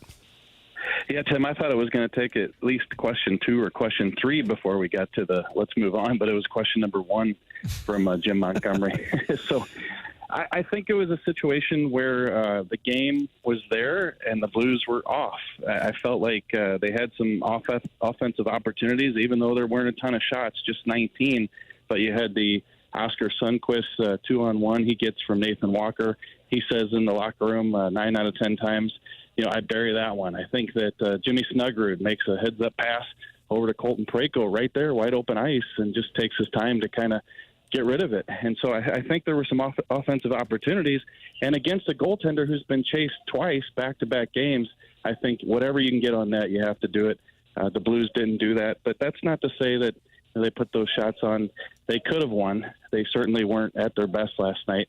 But all in all, a game that could have had. And I felt like Winnipeg stepped up and showed that it wanted it more. I think Hellebuck felt like kind of the X factor in that game. He didn't know which way he might go, but he was pretty good, wasn't he? Yeah, especially that save on Sundqvist there. He lunges out and kind of gets the paddle on that one.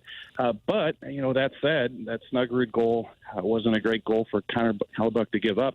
And at that point, I think the Blues had 2 goals on 9 shots. So it just kind of shows you. I think I had a stat in the article today, the 3 losses. The Blues have 19 and a half shots on net. Their 2 wins, they've had 26 shots on net. So, it's obvious math, but especially with this goaltender, you put shots on net, you have a chance. Yeah, that's how I felt. I mean, he gave up 3 goals on 19 shots. You get that up to closer to 30 shots, you might have 4 or 5 goals. I think he's still very capable of laying an egg on Friday night. I mean, and then all of a sudden, it's the same conversation. I felt the tone from the Blues players.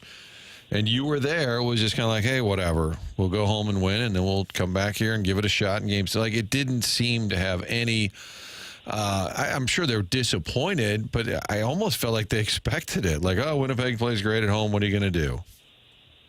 Yeah, Marty, I think that, led by Braden Shen, that's kind of always going to be his tone, that we're going to put it past us and move forward. He said that. Justin Falk said that. They all said that. And I really do think that based on what happened after Game 2, they went back to St. Louis for Game 3, and look what they did. They were absolutely dominant. 14 in a row now they've won at home. I don't think there's any thought that they can't come home and win this game and push a Game 7. I just think it's disappointing that you go to Winnipeg, you got accustomed to the environment in games 1 and 2.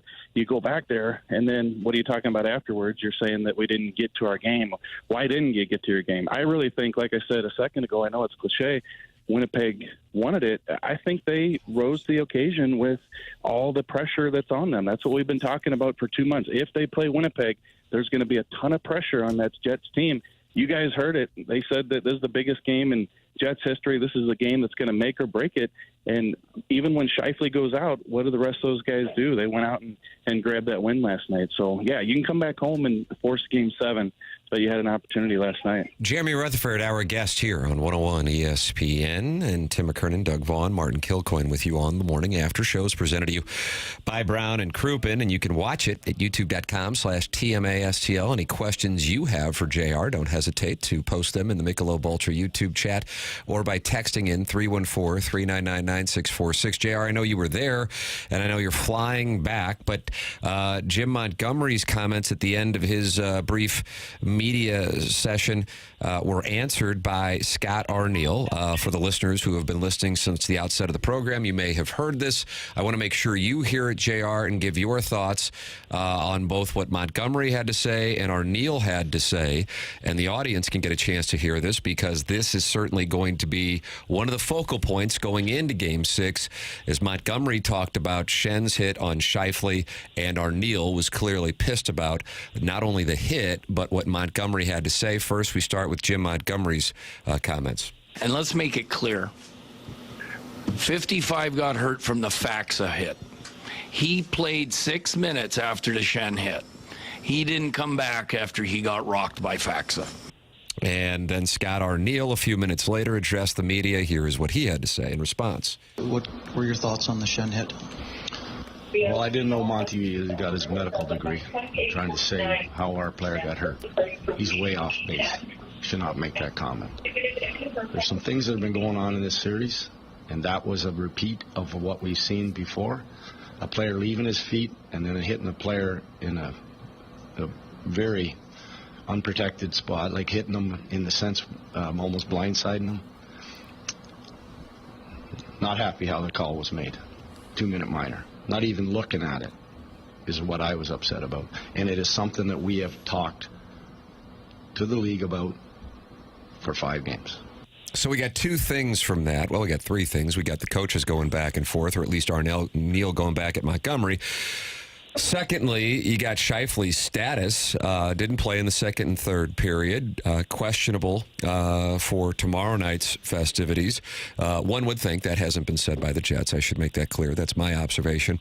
And then finally, you've got Montgomery politicking with regard to Shen and potentially the NHL player safety, making an analysis on that play, and Arniel trying to set a tone to maybe limit the Blues' physicality for Game 6 and, if necessary, Game 7. Your thoughts, JR? Yeah, first of all, I'm just glad that we finally got to this with the coaches. These guys were being friends too long to get to the point where now we got some juice for the reporters to put in their stories. I thought it was interesting. We just asked Jim Montgomery about the hit, and then he said, let's be clear on that. You guys heard that clip. And then after that, the St. Louis media, we head upstairs and start to work on our stories because the Winnipeg reporters are going to supply those quotes to us. And then so when they came up and they tell us what Scott Arniel said, like, whoa, okay, we do have some back and forth on this one. In terms of the Shen hit, I understand what Jim Montgomery's saying is that Scheifele stayed out there another 6 minutes. You know, I'll support the Jim Montgomery, but you don't know what hits are going to do what damage to a guy. You know, maybe it's lingering and then the Faxa hit adds to it. I do think that Braden Shen left his feet. Am I saying that's a charge? No. Do I think there should be supplemental discipline? No, I don't think so. But definitely after the Faxa hit, you know, he goes out and misses the rest of the period. When I say this, I'm not reporting this whatsoever, but we were standing outside a locker, you know, not far from the locker rooms, and a gentleman said, well, he's out for the series. I'm looking for a medical badge on this guy. Does it say Jets doctor on his badge? But, you know, you wonder about Scheifele coming back after missing the 2 periods. So, you know, I look at this situation as this series has been really, really physical, the most physical of any first-round series. I'm sure the Jets have been talking to the league about the hits. I'm sure the Blues have been talking about the hits. So I don't see anything changing. I don't see Braden Shen missing Game 6 on Friday. I think this is going to continue, and we're going to have to wait to see if we see Mark Scheifele. It's not like the Jets haven't taken their share of cheap shots, too. They still got Logan Stanley running after Snuggerud. They stapled Kyrou right to the boards. The Jets have been hitting, too. I don't know that they can claim innocence to all this. Yeah, and I agree. And I think that's why I said, you know, that the Blues have probably been in touch, too. It happens every year. Every team, you know, calls into the league in between games. And this one, for sure, just because of the way it's been played. I don't think either side, you know, has an unfair advantage or can look at it like the league's not looking at the hits that are against them because it's gone both ways. I feel like Texier a little quiet, Bolduc a little quiet. What can you do? Do you think there's a tweak there with your forwards? Yeah, that's the story there, I think, coming out of this game, too, Martin, is you saw last night Scheifele goes down. Wow, Jets are going to be in some trouble. And what happens is they shuffle the deck, and a couple of their guys who have been criticized the last couple games for being invisible on the Jets side, stepped up and scored some big goals. They got some secondary scoring, and the Blues aren't getting that. And, I realize Thomas has some points in this series. Buchnevich has 3 goals, has some points. But you look at a Kyrou, -5, 2 goals.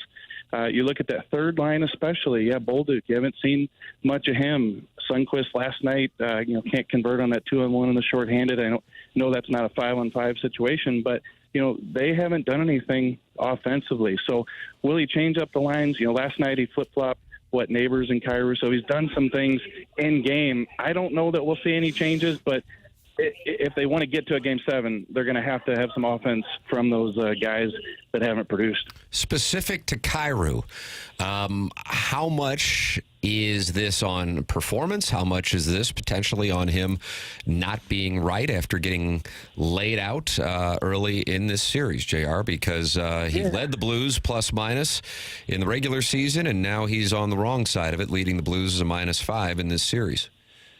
It could be. To be completely honest, I have not had a conversation with him about that. I know that in the past, players, when they've been on the receiving end of a big hit like that, it can take you out of the series. It can be an eye-opener in terms of, how this is going to be played. He hasn't played a ton of playoff hockey. He did have the breakaway that Hellebuyck denied a couple games ago, so he has created some chances, but, just not much offense there. And you got to believe, if he were hand to the fire having this conversation with us, might not admit it, but, I think after a big hit like that with Stanley, it's just, how do I get back in my groove? How do I play the way that I've played the entire regular season? But, to me, you see him like last night, 6-on-5, coughing up the puck behind the net. We've seen that so many times the past couple of years. That's the stuff that he has to avoid. If he's not producing, you can't have the turnover like we saw there.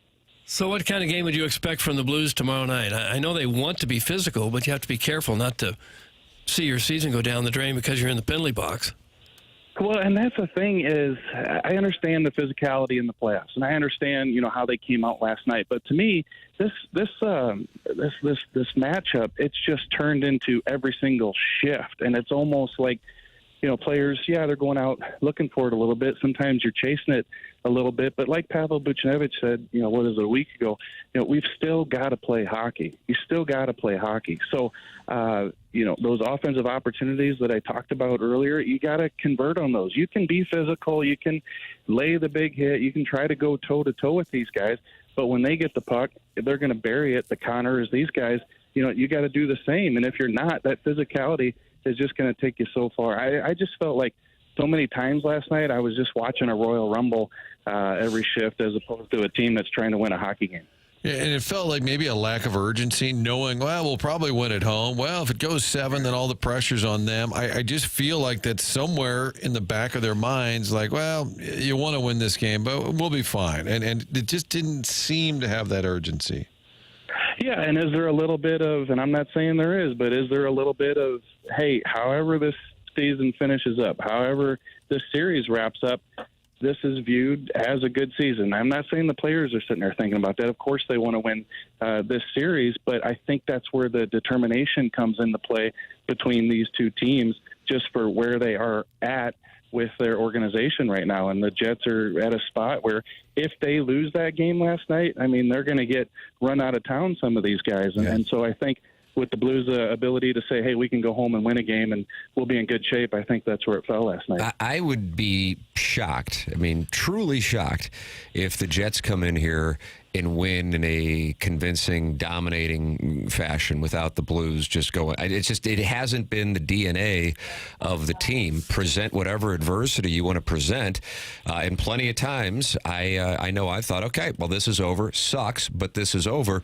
They respond. It's just who this team has been. So I'd just be really surprised if they either didn't win the game or if they do lose, they're not going out there and absolutely putting Winnipeg through it to get it done, especially on a Friday night in downtown St. Louis, Game 6. I think you've got everything you can want as a Blues fan tomorrow night. Yeah, for sure. It's easier to respond to that adversity and that challenge if you're the Winnipeg Jets when you're on home ice, and they did that last night. And give all the credit in the world. But as I sat down last night, blinking cursor on my laptop, how do I write the story? The Blues just lost a game. Now they're heading back to St. Louis for Game 6.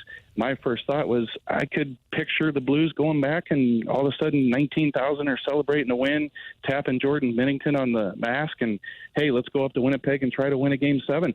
That's what this Blues team has shown us all season, and I'm not, raising any pom-poms here. I'm doing the opposite. We've counted them out so many times. We said they can't make the playoffs after Four Nations, and they did. We said it'd be tough to get back into this series after being down 2-0, and they did. So I don't see how you can look at this game Friday and say they don't have a chance because they've proven otherwise all year long. JR, I don't know, do you have time for a one-parter? Yeah, we got some questions in here. I don't know how much time you got, but I told people we get questions. So I just wanted to know, did you go? Yeah, we looking down here, we're not boarding yet, so I got time. All right, God bless. Yeah, tell the captain you got a couple of two-parters coming up. I was just curious, did you go right to the airport? Because, I heard you in the post game, and it's midnight in Winnipeg. Did you even go to your hotel? This is important. I think I got to the hotel at 2:30, went to bed about 3, and wake up call at 5. Wow. Bill. This guy. Bill. Anything for the people. Oh, Bill. All right, JR, here come the questions. Does JR think we already made a noticeable difference last night from the 3-1-4? That what made him noticeable difference? That the return of Lardy made a noticeable difference last night. Oh, I think that him being out there, I don't think that he necessarily did anything that stuck out, but I think it'd just be like the Blues getting one of their top-line guys back. It'd be like getting a Dylan Holloway back, and even though, maybe he doesn't get on the board or anything like that, I think that, he does make a difference. But the biggest difference is when Scheifele left and those other guys said, hey, we're not going down like that. And I think when they got those goals in the second period, and keep in mind, Winnipeg had not had a goal in this entire series in the second period. They get 2 big ones after Snuggerud scores, and it was from those secondary guys. I think that's where the difference was. Chances Tucker plays tomorrow from the 636? I would say doubtful. I know Blues are saying day-to-day, it didn't look good. I was under the impression that he'd at least miss a couple games, so I don't expect him. If he plays, that would be news/surprise to me, but I guess we'll find out more in the morning. From the 636, do you think the missed calls in the first period deflated momentum? After the first, we had no passing, puck control, or offensive urgency. Yeah, I think there were, some questionable calls for real. Like when you talk to Sundqvist, like I said earlier, he talked about the embellishment, and that led to some momentum for the Jets when those penalties kind of offset each other, and then the Blues are in the box, and then you had the Schenn hit, and I'm still trying to figure out what the roughing on Schenn was. Like, if you want to give the interference or you want to give the charging, that's one thing, but I don't know how a guy laying on the ice getting beat up is roughing. That those are some of the calls there, and I realize they go both ways. But those were kind of questionable, and I think it did kind of change the game a little bit. Suter looked really out of place last night. If Tucker is out for Game 6, could we see Monty go back to 11-7? That's from Tim's Toothless Bottom Boy. Oh. Yeah. No, I don't think so. I think they're just going to have to roll. If Tucker's not ready, which, again, I doubt he is, I think they're just going to have to roll with the 6 and stick by Suter. And you're right. That was you thought that Suter might be well rested after missing a couple games, but kind of some missed assignments there behind the net, he and Leddy. And then when Broberg went down a little bit, then Leddy had to go out there. I believe it was with Falk, and they gave up that fourth goal. So Leddy on the ice for 3 goals, Suter on the ice for 2. That third pair wasn't good last night. Is Holloway traveling with the team? That's from Brett Hull's Mullet. He is not. I don't expect him to be. I think even though the Blues are saying a week-to-week situation here, this is a likely situation where we don't see Dylan Holloway. And but to answer the question specifically, I have not seen a hide or hair of Dylan Holloway on the road, or for that matter, at Centene, even when the Blues are practicing at home. I got a 2-parter here, Doug, from Carlos Spicer, who I think is going into the TMA Hall of Fame someday. Number 1, does Coach Gruden need to show the team some Spider 2Y banana? And number 2, did Winnipeg have any special treats like us Bluesers have here, like deep-fried meat-stuffed pasta, or cake soaked in a pound of butter, or any other dish we have that causes the Provel cheese sweats? Doug, that's Carlos Spicer.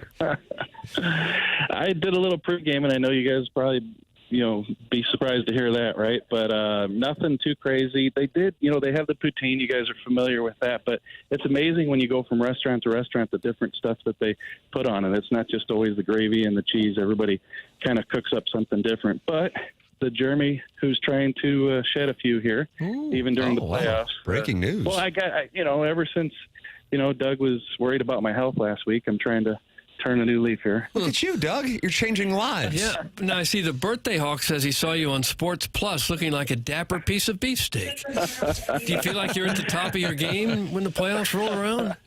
Some french fries and gravy, sir. Hey, I would have done Channel 4. You're still there, right, Doug? Yes, he is. Yes, still there. I'm back full time. Congratulations. It's awesome. That'll be good for your 55 exposure. hours a week now. He had George Zolak in while you were over on Channel 5. Yep. Let's see what else we got here. Stephen Wilder wants a calorie count for you on this trip. He's got the over-under at 8,000 calories for a 2-day trip to Winnipeg. Well, 8,000 over 2 days. That's a 1-day trip. This was 2 days. So this should be around 16K. All right, that's All right. understandable. JR, we will look forward to seeing you tomorrow night for Game 6. Blues, Jets got the 7 p.m. start. Any word on the Sunday Game 7 start?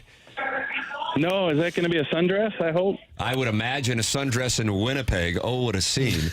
But the Blues and Jets would be the only game on Sunday as well. So I would imagine you get 7 o'clock. 6-ish, maybe? Yeah, I think if there's a Game 7, I think it would be 7 based on that. Yeah, you should have seen the media up in the press box last night, pulling for the Capitals, pulling for the Florida Panthers, knowing that 2 wins there would make it a 7 o'clock puck drop. So we got a good one. Yeah, really. Got a good one for Friday night, and if so, maybe Sunday too. All right, JR. Safe travels back to St. Louis, and if you have a little extra time, Doug, sometimes in the Minneapolis airport, you can run into a senator and toe tap, so it might be something to do. It's the second stall in Terminal 3. You pay extra for that. Second stall in Terminal 3. I feel like Senator Larry Craig. Larry Craig. Yeah. We've looked him up for. Or when you land, just call back in because this show goes till 11. He's probably landing before the show's over. Give us an update if you scored. I think I'll be sleeping. I'll be sleeping. Don't blame you. Thanks, JR. All right, see you guys. There he is. It's Jeremy Rutherford with us from the Minneapolis airport, a hotbed of toe tapping. Jackson, we got Adam Wainwright at 9 o'clock, Bernie Federko at 9:40. We'll take a commercial break. It's TMA 101 ESPN.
in the playoff light. Joe Boo's love got us on a roll. All right, Doug, you want to hear this tomorrow night for the Sundress special? I do.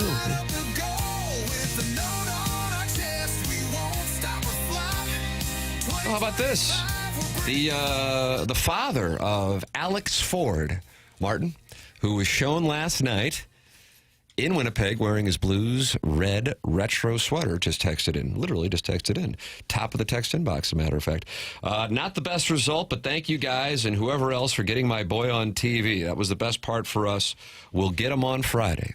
That's from the father of the young man, 22 years old, I believe, who called into the show, said he was driving to Winnipeg, and he was shown during the third period last night on the Blues broadcast. Probably wasn't easy to find him. He was way up there in the upper deck. He's on hold right now. Oh, is that right? Oh, he is. Chairman, you probably texted that to me. The dad or the son? Winnipeg Alex. You got Chairman texted it to me. Winnipeg Alex is with us right now on the Callier and Thompson phone lines. Adam Wainwright coming up at 9 o'clock. Bernie Federko, 9:40. Good morning, Alex. Hey, guys. How's it going? Good, man. Are you en route back to St. Louis? No, I actually woke up about 30 minutes ago. I'm going to shower at my buddy's house and then head down there. I thought your buddy was in North Dakota. He is. Well, I drove from Winnipeg last night after the game down there. Got it. How far is the drive from Winnipeg to Grand Forks, Alex? It was about 2 hours. Not nearly as bad. Okay, got it. So what was it like? Were they chirping you? It was a good mix. Most of them were, just giving me props for having balls to even come up there in the first place in front of all the Jets fans. And, that little percentage of people that were chirping me, I walked up to my section and everybody booed me. That was pretty awesome. See any other Blues fans, or were you about it? I saw maybe 2 or 3 other Blues fans, a couple in the lower bowl. 2 or 3. Yeah, they showed a couple together I saw, and they showed you, and that was it. Yeah, we were a little light last night, but you could hear us still when we scored. So what was the atmosphere like, compare and contrasted to the atmosphere in St. Louis? I will say the whiteout it's amazing. It's something everybody has to witness, but I still think St. Louis is louder, no matter what they say. Well, we do put about 4,000 more people in the building. Maybe that's got something to do with it. I would imagine so. Yeah, Doug, I imagine so. Okay. What's the meanest thing they said to you or the harshest you were treated? I don't think you guys want me to say that on air. Oh, no. Okay. Wow. So they really did get after you. Did they hurt your feelings? No, I expected it. I mean, they come to St. Louis, we do it back. Okay. Oh, how are you enjoying your celebrity here? Yeah, it's been pretty cool. And got to talk to Kerber yesterday, Steve Ott, Jim Montgomery. It was an awesome. Wow, how'd that happen? Hold on, go back. So I got to Winnipeg pretty early. I got there like 4 o'clock, so I was just walking around the stadium, just killing time. And Steve Ott just comes walking down the stairs, and I was like, "Hey, Otter, get the boys fired up, get a W tonight." And then Chris Kerber was walking outside, and I ran outside and said hey to him. And then I went down to the tunnel to give the boys fist bumps and whatnot. And Monty came out and took a picture and looked at me. He was like, "This is awesome, isn't it?"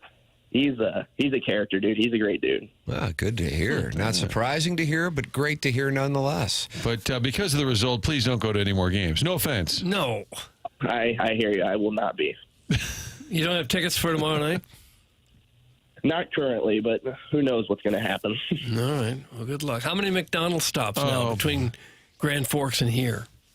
Just that one in the morning. I don't know if you saw on TV. I thought I looked a lot less heavy than what was put on. I got to tell you, I think you're right about that, Doug. Many of the listeners or some of the texts are already coming in as we start. There's somebody said there's no way this guy isn't 3 bills, but he looks svelte. Mm-hmm. Yeah. And what, you're 22, your dad said, I think?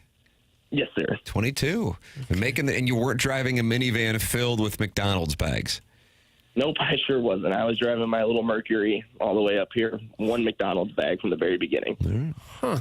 What's the scene like as a bachelor in Winnipeg and Grand Forks? It's a nice time. Everyone's super nice, and it's definitely want to take that trip back at some point. Yeah, you probably didn't have time to get on Tinder anyway. Yeah, not really. Not too much time. Okay. I was so focused on hockey, I was just ready to walk around and explore. That's right. Okay. Focused on hockey. Well, that's what the Blues need to be. Focused on hockey. Well, safe travels. Thanks for sharing your story with us. Are you a loyal listener? I try to listen periodically. I usually listen to the Fast Lane, but if I'm up early, I listen to you guys also. Up early. Okay. Welcome. Well, welcome on board. Tip of the cap for making the trip, and safe travels back. So, what do you got? Like 14 hours to drive today? Yeah, just about. God bless. Alex Ford, Doug, he made the trip to Winnipeg. He was sitting in that upper bowl last night in a Blues retro red sweater. He was featured on the FanDuel Sports broadcast, and he's making his way back to St. Louis. Tip of the cap to you for making the trip, man, and thanks for calling in with an update. Thanks, Alex. Thank you, boys. Go Blues. There he is. All right, Alex. Doug, he's in Grand Forks now and making his way back to St. Louis, and let's get him in the building for Game 6. Okay. Or should we not? Because when he goes, they lose. Well, it was a road game, so I might have to allow for that. That was a pretty good effort. I don't know that any fan made a better effort than he did. He didn't do the job. It wasn't anything I did wrong. He didn't do the job. I don't know that you can blame him. Ron Washington sure would. Oh, yeah, I love that. Well, that little Mercury held up all the way up there. I was worried about the car. It was a Bobcat? He didn't say, just a Mercury. Wide body card. Wide body cars, those Mercuries. Yeah. Doug, Old G-Dub, great city. That's from the 314. Old G-Dub, great city. Old G-Dub, great city. Grand Forks? Was that How would it be Dubs? I don't know. GWs? I don't know. I'm trying to Great follow city. that. Okay. I don't know what that would mean. That, Jackson, was a real man. That's from Mr. Mudjack Mike. Okay, ease up. This is the porta potty guy. Don't let him fool you guys again. That's from Shrimply Pibbles, Doug. And he also sends in pictures of his wife to the text inbox. Yeah, he does. Yes, Grand Forks, you idiots. Well, you That's said what- G-Dub. Yeah, we're not the idiots. You wrote don't know what the G-Dub, and we're alphabet supposed to is. get Grand Forks out of that? All right, block him. You want him gone? All right, block him. Go to hell. Jackson, I see there's a lot of requests for name changes from people who don't have names right? saved in the Air Comfort Service text inbox. That Tiger Warrison Woods has sent in whatever it is that he wants. Not changing it to it. You're not going to change. Now, what's the reason you're not going to change his name? I won't say the name on the air, but I don't think it's in good taste. Wow. Oh, gosh. Look at this I mean, moral yeah, I'll compass talk over to you guys here. in the break about it, but I Hit him with a tariff. I don't think it. I don't know if I have that jurisprudence. That'd be a good chant on Friday. Tariff. Go back and podcast Great. our conversation with Jeremy Rutherford. We got Adam Wainwright coming up here in a matter of moments, and then Bernie Federko in the 9 o'clock hour. You can podcast via the Schaefer Door Company podcast app, Schaefer Door, online at SCHAEFER door.com. Call or text in at 636-782-3608. That number is set up specifically for TMA listeners. It's going to get the quickest response time if your garage door breaks. It's Schaefer Door and Jason Gosrow. They service all kinds of garage doors for both service and new installs, and they have Monday morning standby service for those doors that break over the weekend. They service commercial doors as well. So if you run a business or warehouse with big, tall doors, Schaefer's experienced in these types of jobs. Go to schaeferdoor.com or call or text 636-782-3608. Schaefer Door, CHI, overhead door dealer. Adam Wainwright next, TMA 101 ESPN.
last time Waino got sideways with somebody? Who really irks you up? Because I see you're always pleasant. Even to us media dopes, you're always pretty polite. I'm trying to think, what gets you honked off?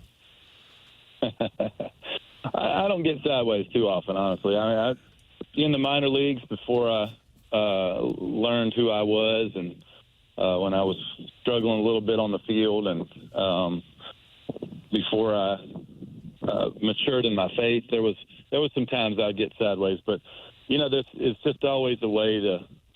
Usually, it's just a lot easier to be friendly than it is to be mean. It just takes a lot less effort to smile and wave than it does to argue and bicker about something. So it's just kind of the way I roll. How about that? That's a lesson for our audience too, Tim. I think just for all of us, really, all of us, just to relax a little bit. Ollie was telling us a story where he likes to kind of go back and forth. If a fan's really on him, he said he'll debate them a little bit. And even after a game one time, he tried to not win the person over, but say, okay, tell me further what that theory is. How about as in the dugout? Do you ever go back and forth, even in a fun way? Oh, sure. I mean, look, when I'm competing, I turn into a different animal, and probably the times that my managers would tell you I got sideways was when I got pulled out of a game sooner than I thought I needed to be pulled out of the game, and there was times where Schulte or Ollie or Matheny or Tony would take me out, and I'd go in after the game and I'd be like, are you kidding me? You thought the guy down there that's in the bullpen that used to be a starter but wasn't good enough to be a starter, so they moved him down there. You thought he was better than me, and those are the times that I get, worked up. And look, sometimes they were right, and sometimes they were wrong, and that's part of competing. I'll tell you this though about our manager. I know we're talking about Walt and those things, but Ollie, if you ask him, and he learned from Schulte, who learned from Kissel, and these guys are just baseball men, right? They're baseball men. They understand. Ollie has a reason that he does everything, and I always appreciated that about him. Now, you might not understand the reason, or you may not agree with the reason, but Ollie, in the same way Schulte was, Ollie, if you ask him after the game, he will tell you exactly why he made that call, and he would tell you the reason mathematically that it made sense to do it. And here's the thing about managing that's so tough. You can make all the right decisions. You can make every single right decision that gives the player the best chance to succeed and the player not succeed. And I heard Joe Madden say this one time. He's like, hey, blame the outcome, don't blame the decision. Because the decision was right. It just was a bad outcome. And that's baseball. That's sports in general and competing. When Walt Jocketty traded for you, were you initially disappointed being a Braves guy? You were a Braves fan, right, growing up in the Georgia area? I'll tell you, I was not just a Braves fan. I was the biggest Braves fan. I was the biggest Braves fan the world has ever seen. But also, having played in that organization, I played there for 3.5 years before I was traded. I began to understand. I was not doing things correctly like I should have. I was not being on time like I should have. I wasn't working hard like I should have. I wasn't giving them my best effort like I should have. And I got branded that way. And as the years went on, my last year there especially, I realized that I had a reputation that I did not want to be a part of my name. And getting a fresh start was the best thing that ever happened in my baseball career, especially the second part of that, especially being traded to the St. Louis Cardinals. I mean, I don't, you can do this in any scenario, right? Like in the NFL, if Tom Brady gets drafted by the Cleveland Browns when they're at their biggest height of the struggles, does Tom Brady turn that thing around? Or does he just fall in line with so many other people? Now, we know Tom Brady's a competitor and who he is as a person. He probably does great things over there. But Cleveland's also drafted, and I'm not just picking on Cleveland. There's been a lot of teams over there that have drafted great players. Their system just wasn't as great. So Tom Brady gets into a great system with Bill Belichick in New England and has a legendary career, best ever.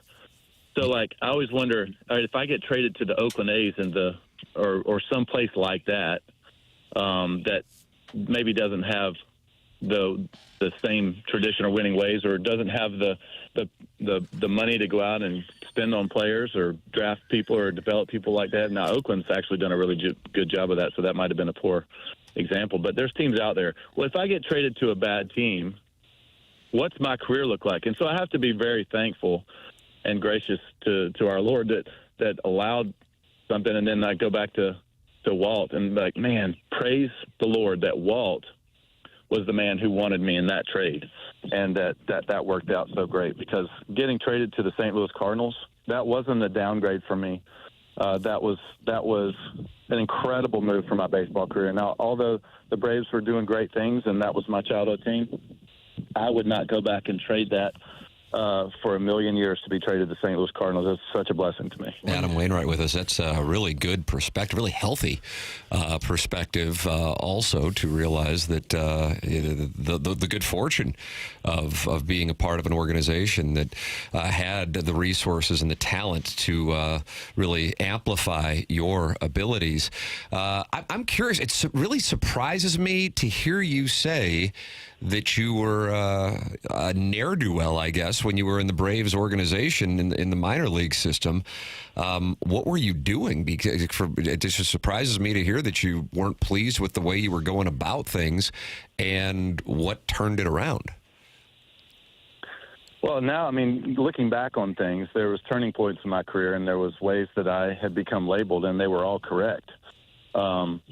The Braves knew me as the guy who was going to be the last person to the field. And if you asked any of my teammates from rookie ball through high A at least, they would tell you, in double A probably too, they would tell you that I was just relying on talent. I was not working out. I wasn't running hard. I was definitely the last person there. I played golf every day, and I would show up at 4:30.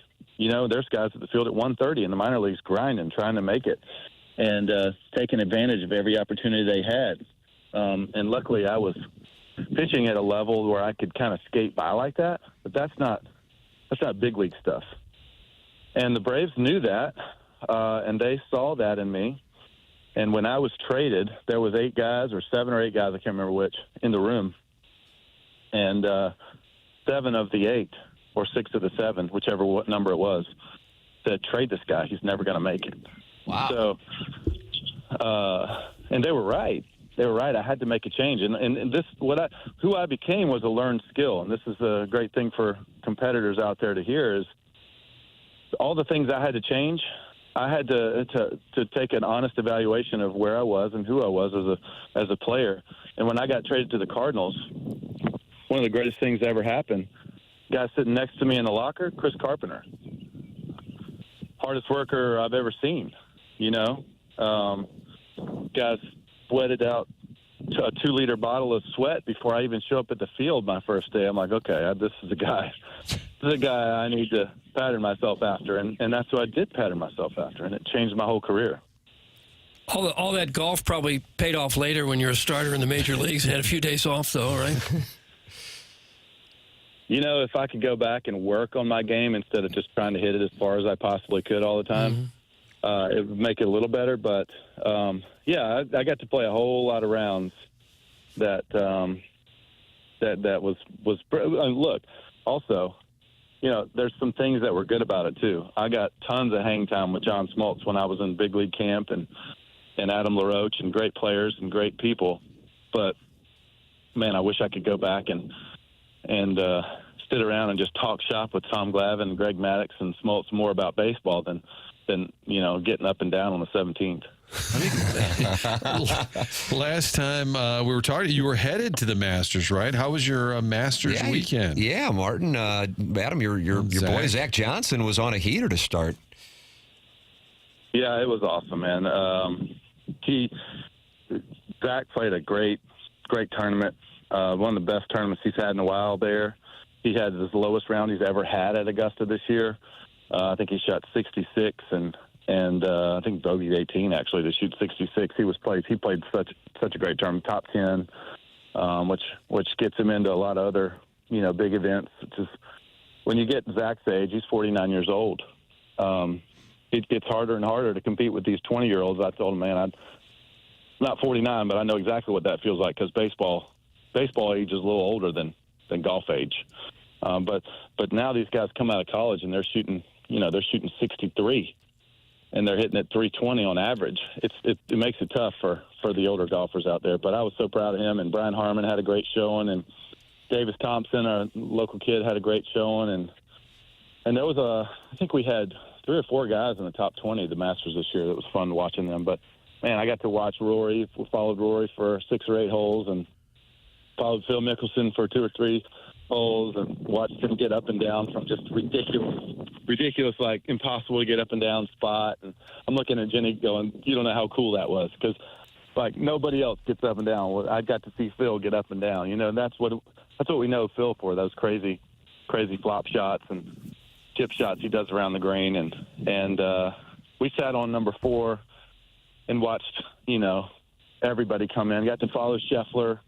It was just amazing. That's such a cool place. And look, I know for me, God's country is Georgia. So, especially at Augusta National, I feel like that place particularly, just there's nothing that feels more like golf than that, and watching those guys perform at the highest level on the greatest course in the world, pretty special.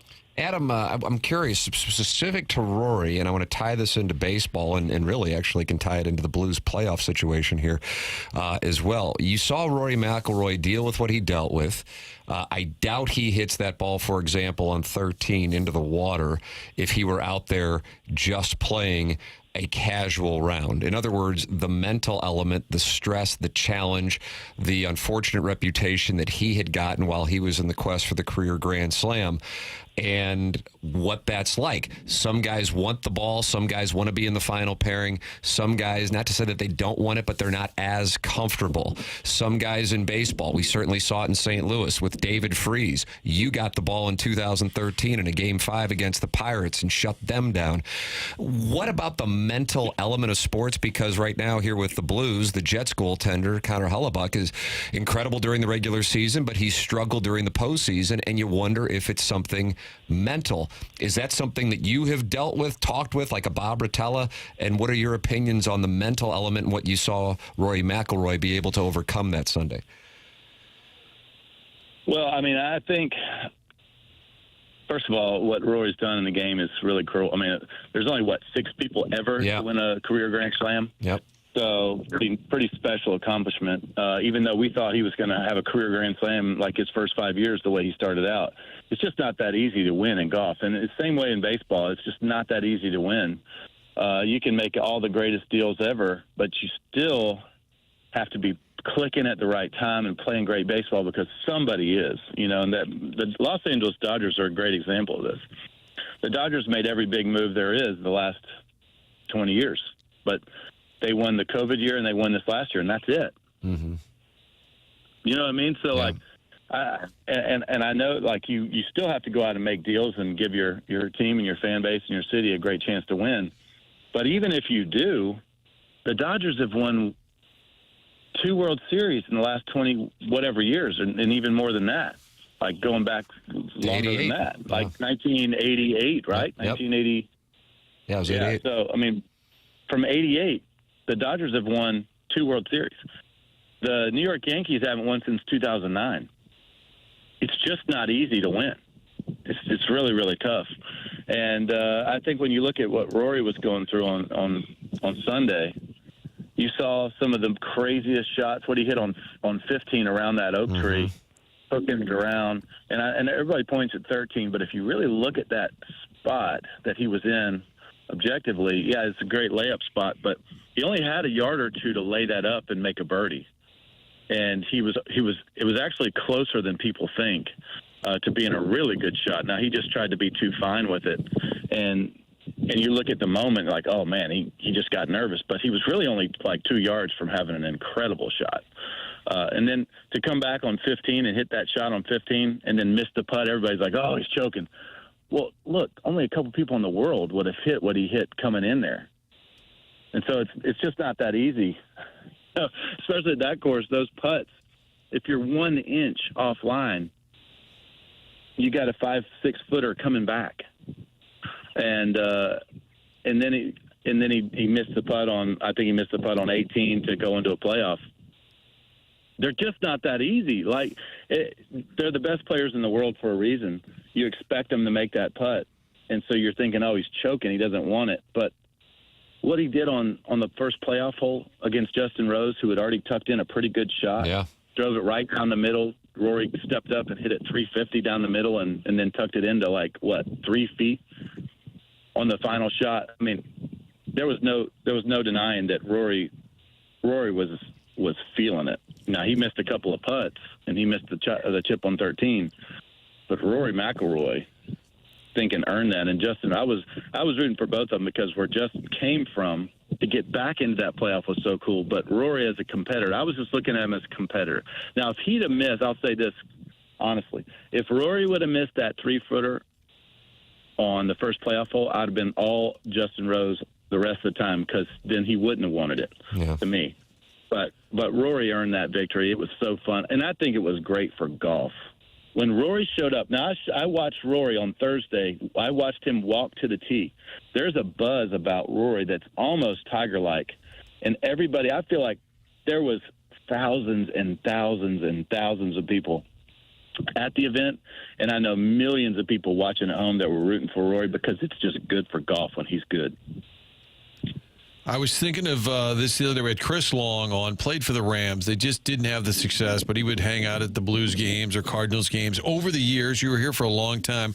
Did you become friends with any Rams players or Blues players, or how often did you mingle or intermix? Chris, also like you, was real involved in the community, trying to give back and do things.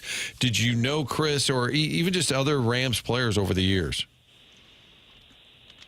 Yeah, well, I got to be great friends with several of the Blues and Rams players through the year. Our chaplain, Grant Williams, was a great friend, great Super Bowl winner with the New England Patriots, and great offensive lineman for the Rams for a while. Probably my closest friend from those guys, from any of those teams, was Alex Petrangelo. I just love Petro, man. Such a great guy, great leader, Stanley Cup champ, and what he did was just so fun to watch. And the way he led those men was just really, really, really awesome. But, through the years, there's always been guys. I'm rooting for Thomas now, man. I just love this guy. He's such a great player and good, charitable man. Jordan Bennington, number 50, obviously. I mean, there's something cool about 50, but what he's done in the biggest moments, they don't win in 19 without Jordan Bennington. I mean, is anybody arguing with me on that? No. First 7 minutes of Game 7, a thing of beauty, Adam. Yeah, but now Robbie Thomas is he and I are text buddies. We're going to play some golf here soon. I need 2 strokes aside from him if he's listening. Oh, is that right? But wow. I'm rooting for these Blues because being down 2-0, coming back the way they did those next 2 games, scoring all the goals they are, I'm still cheering from afar. I wish I was there because there's really nothing like that St. Louis Blues atmosphere. It is so electric. Playoff hockey is just one of the best things you're going to find in sports, isn't it? No doubt. And what is the man's name that used to be such a great, I think he's retired now, Doc Emmerich.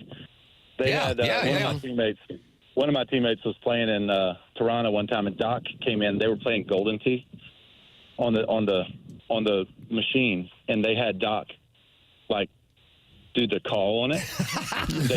they said they had everybody in the whole clubhouse hanging on every shot just because of how electric he was. And so those I love those NHL commentators, man. I wish we could do baseball like that. And there he is with the pitch, and I could just get all fired up. That would be fun for me as a broadcaster, anyways. But man, playoff hockey, especially in South Georgia, when we didn't that was the only time it even comes on TV is playoff. But those commentators, I think they are part of the thing that makes it so much for the viewer at home. Yeah, Emmerich, Blues fans lucky. The last Stanley Cup final that he called was 2019, and so the voice of that call was the great Doc Emmerich. Adam Wainwright with us here on TMA. Love talking with Adam Wainwright anytime about a wide variety of topics. Big League Bash, the benefit concert featuring Adam Wainwright and friends, July 27th at the Factory in Chesterfield. You can learn more about it at bigleagueimpact.org/bash, or just go to 101ESPN.com. Adam, always appreciate the time, man. Thank you so much for joining us. Yeah, thanks so much, man. July 27th. Can't wait to see everybody at the Big League Bash. We're going to raise a lot of money for people who need it. And for Big League Impact, a great charity, my charity we started in 2013. Can't wait to fill that place up, raise a lot of money for charity. We're going to put on a great show. There's going to be some great people there with us. But it's at the Factory. I can't wait to do the Factory because I haven't been in there yet. I heard it's a great place. Yeah, very cool place. Yeah, you'll like that. You can fill it with Adam Wainwright, 101ESPN.com, bigleagueimpact.org/bash at the Factory in Chesterfield. And that's July 27th. Adam, appreciate it, man. Thanks so much. Yeah, thank you. I appreciate it. That's Adam Wainwright with us on the Callier and Thompson phone lines. Wide-ranging conversation. Enjoyed it with Adam Wainwright. You can never go wrong with talking it over with Wainwright. Your thoughts welcome, 314-399-9646. That's how you can text into the program. Guys, man, I'll tell you, Waino was one of the first guys I wanted to get an autograph from in the early years of my Cardinal fandom. Met him at spring training when I was a little tight. Couldn't have been nicer. Had one of his hats from Pappy's. I say this is a major Cardinal fan. It doesn't get better than weekdays with Waino. Can we make this a weekly thing? Wednesdays with Waino. That's from Uncle Moose Knuckle. Oh, the uncle. Yeah, I think we're having him on probably about once a month. You know, he's from baseball, of course, retired, still doing his broadcasting thing. So, yeah, he pops up on the show, and we love having a conversation with him. I guess we talked with him about 3 weeks ago in advance of the Masters. Adam is an awesome human being. I'm not religious or spiritual, but I could still listen to him talk for hours. He is a very inspiring person. That's from the 636. Yeah. It's hard to imagine. He was kind of a...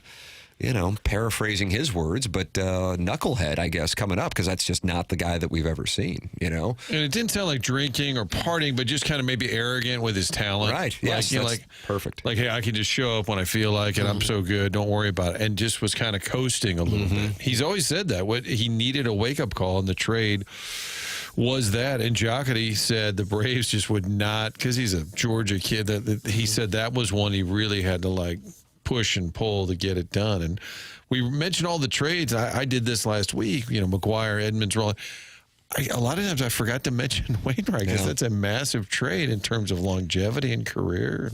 But my understanding is Jocketty would not leave the room until Wainwright was included in that deal. That was, you know, the guy who came over, who people may have known about, was Jason Marquis, but the guy he wanted was Adam Wainwright, and man, our Cardinal fans grateful for that dedication to the strategy. Bernie Federko's going to... Ray King, future texter. Thank you. That's exactly right. And Matty Mock, grateful for that move as well. Lost J.D. Dude, though. Yes, and Eli Marrero, friend of the program. True, who was often, as soon as they, it's a little ouchy today. Right. He's ouchy? We noticed J.D.'s not in the lineup today, Tony. He's like, yeah, he's a little ouchy. Yep. Other players were hurt, but when J.D. was hurt, it was a little ouchy, and I kind of think that wasn't a coincidence. Bernie Federko joining us next on the program. Looking forward to that conversation. That's coming up on 101 ESPN and the TMA STL YouTube channel.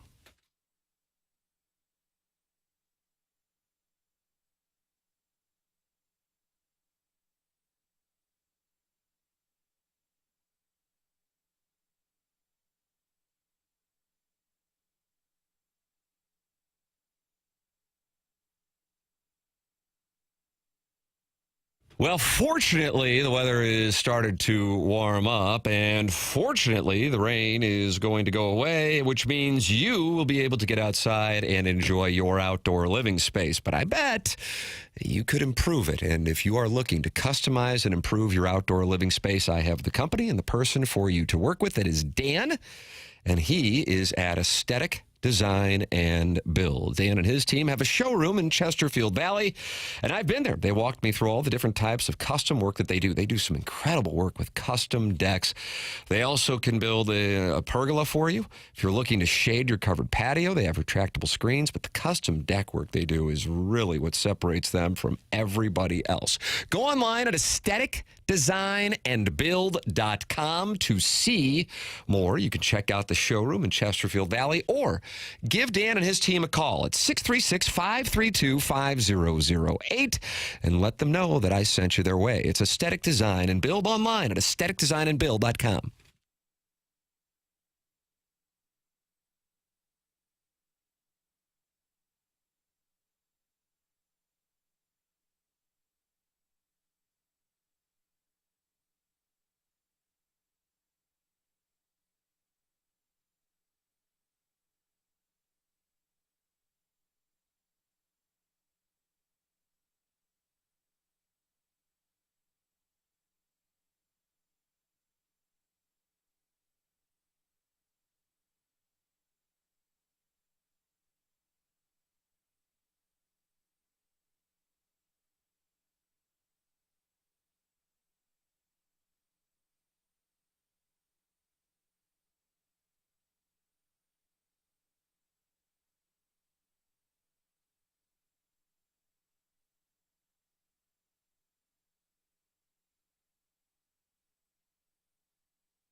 All right, Doug, here you go. Go Blues, go for the gold. I know it doesn't feel good right now, but what's it going to be like when this is playing tomorrow night at about 9:40 before we head over to get our bottle service at Wheelhouse? If they played this throughout the Enterprise Center, people would just kind of walk in feeling good with their elbows out, just kind of strutting to their seats. It created a real nice vibe. It kind of be like a montage of driving into St. Louis. You know, if driving into St. Louis looked nice. And, wow, what? Well, I would say driving over, like driving 40 over the bridge over Mississippi, and you see the arch and Bush Stadium. That's cool. And this song's playing. The lights are shining bright. But what about like driving down I-70 toward downtown? Yeah, it's really nice. Yeah. Thank you. It is. It's Really cool to wrap around. Even some of the buildings are even still occupied. Yeah, think about that. CMA 101 ESPN, Mark Hanna, Evergreen Wealth Strategies, 9 o'clock hour. Bernie Federko going to join us in the next segment. Joined by Adam Wainwright in the previous segment, Jeremy Rutherford. En route to St. Louis, back from Winnipeg in the 8 o'clock hour. Go back and podcast like the Dickens. The Showdown audio is now here. Jeremy Rutherford said he and his writing cohorts were delighted by this. Following the game, Jim Montgomery on the Scheifele hit, and then we'll have the Scott Arniel response. Here you go. And let's make it clear. 55 got hurt from the Faxa hit. He played 6 minutes after the Shen hit. He didn't come back after he got rocked by Faxa. All right. That's him commenting on why Scheifele went away.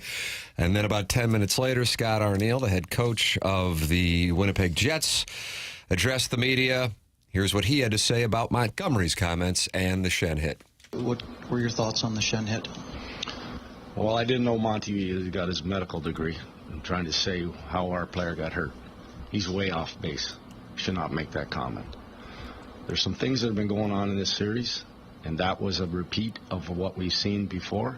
A player leaving his feet and then hitting a player in a very unprotected spot, like hitting them in the sense almost blindsiding them. Not happy how the call was made.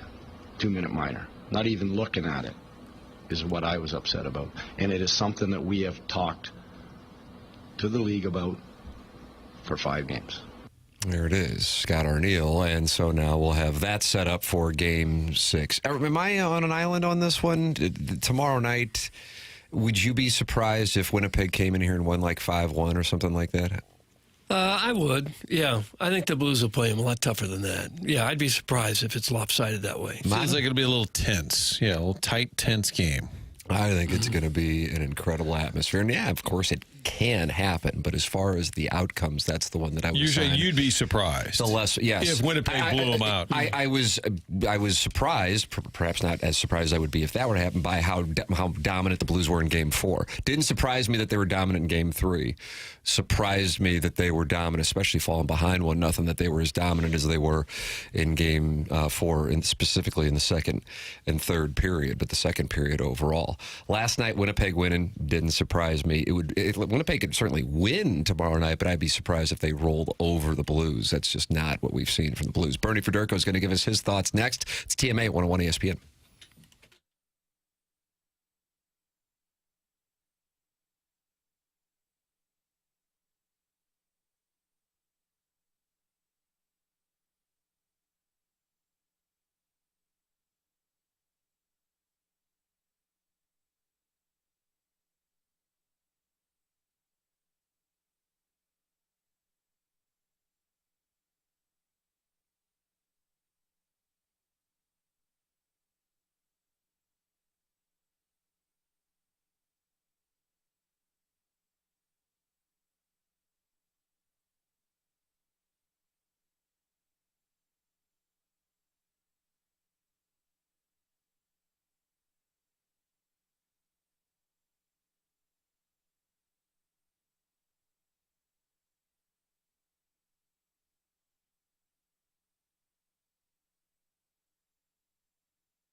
Welcome back to Morning After 101 ESPN. Tim McKernan, Doug Vaughn, Martin Kilcoyne with you on the program. And it is our pleasure to welcome to the show the great Hall of Famer Bernie Federko with us on the Callier and Thompson phone lines. Morning, Bernie.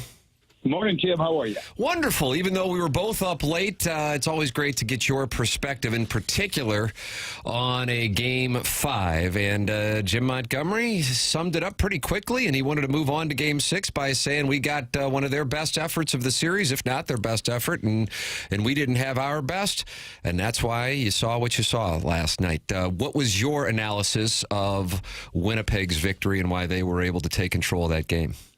Yeah, I didn't think that the Blues really gave their best shot last night. I thought that they kind of lacked some energy. They lacked that intensity that really won them games 3 and 4. I mean, I thought their intensity was way higher even in games 1 and 2. So for whatever reason was going on last night, they just didn't seem to have that game that they had in the first 4 games. So hopefully it was just whatever it is, whether it's fatigue or whatever it is, or mental anguish, hopefully that is out of their way now, and they can come back tomorrow night and get a much better effort than they did last night.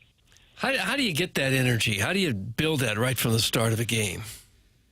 You know, Doug, it's just it's a mindset is all it is, and you know, sometimes I guess you have it, sometimes you don't, and I think that you know, there were some of the. I mean, I thought the fourth line played great last night. I mean, Fox's line was all over the place. They hemmed the you know, the Jets in the offensive zone a number of different times, and but other than that, there was really no sustained pressure from any of the other lines, and it's just kind of I mean, you got to give Winnipeg some credit because they did a good job, obviously checking last night, and especially after Scheifele was gone. But for whatever reason, you know, sometimes it's a mental block that the body just doesn't want to go what the mind says.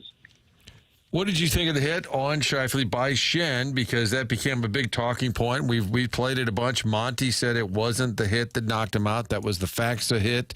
Scott Arniel seemed to disagree that Monty doesn't know what he's talking about, which I love it. Now they're kind of sniping at each other. That's the best part. But what about the hit itself? Well, I mean, again, it's one of those. I mean, it's playoff hockey, so you're going to have hits. I mean, it was, I guess, it was a big hit. I mean, there's no question about it. I mean, it was. You know, in the moment of a game, it's really kind of hard to really kind of analyze the hit, whether it was bad or it was good. I mean, it was a solid hit.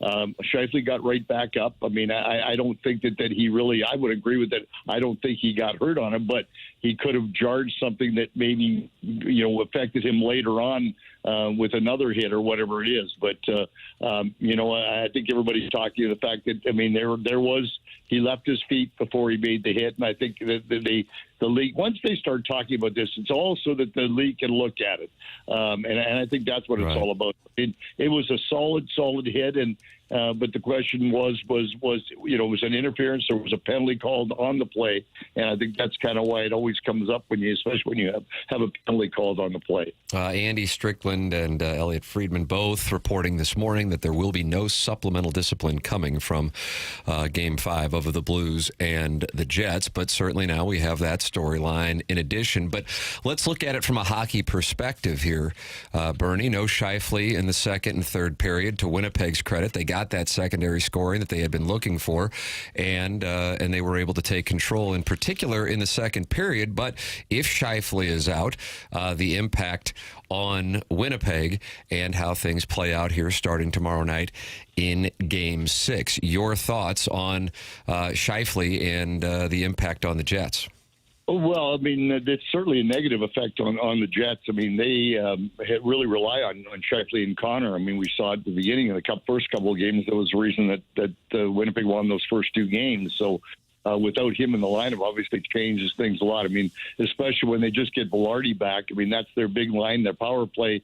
Only 2 goals and 14 chances now. So that's something that is really going to affect them, of not having Scheifele on the power play, which has not lived up to the you know, the accolades that they had during the regular season. But you can't replace a guy like him. So you look at last night, short term all the time. I think you see anytime a guy gets hurt, one of your stars gets hurt. I mean, it seems for the first game or 2 or 3, whatever it is. I mean, things. Somebody seems to find a way, to do some extra stuff to help out, and you seem to win some of those games. But I think in a series like this, to not have maybe their best player, their best center iceman certainly should have some effect on them. I mean, I give them credit last night. The secondary scoring, as you talked about, for Mesnikov, Niederreiter, they finally got some scoring from other than somebody else other than Scheifele or Connor. So we'll see where that goes, but it has to have an effect on the offense of this hockey, just like we're seeing with Noah Holloway in the lineup for the Blues. I mean, you can't. I mean, here's a guy that scored 39 goals, 87 points. You can't take a guy out of the lineup like that and expect that it's not going to have an effect on you. Bernie, what could a Texier do when he's a foot away from Kyle Connor? I know you can't just tackle him at that point, but it drives me bananas when a guy, especially that guy, is just kind of camped out. You know it's coming. What should a forward be doing in that moment? Well, that's kind of a seam right there, Martin, and that's a difficult spot to be in. I mean, it was kind of a broken play.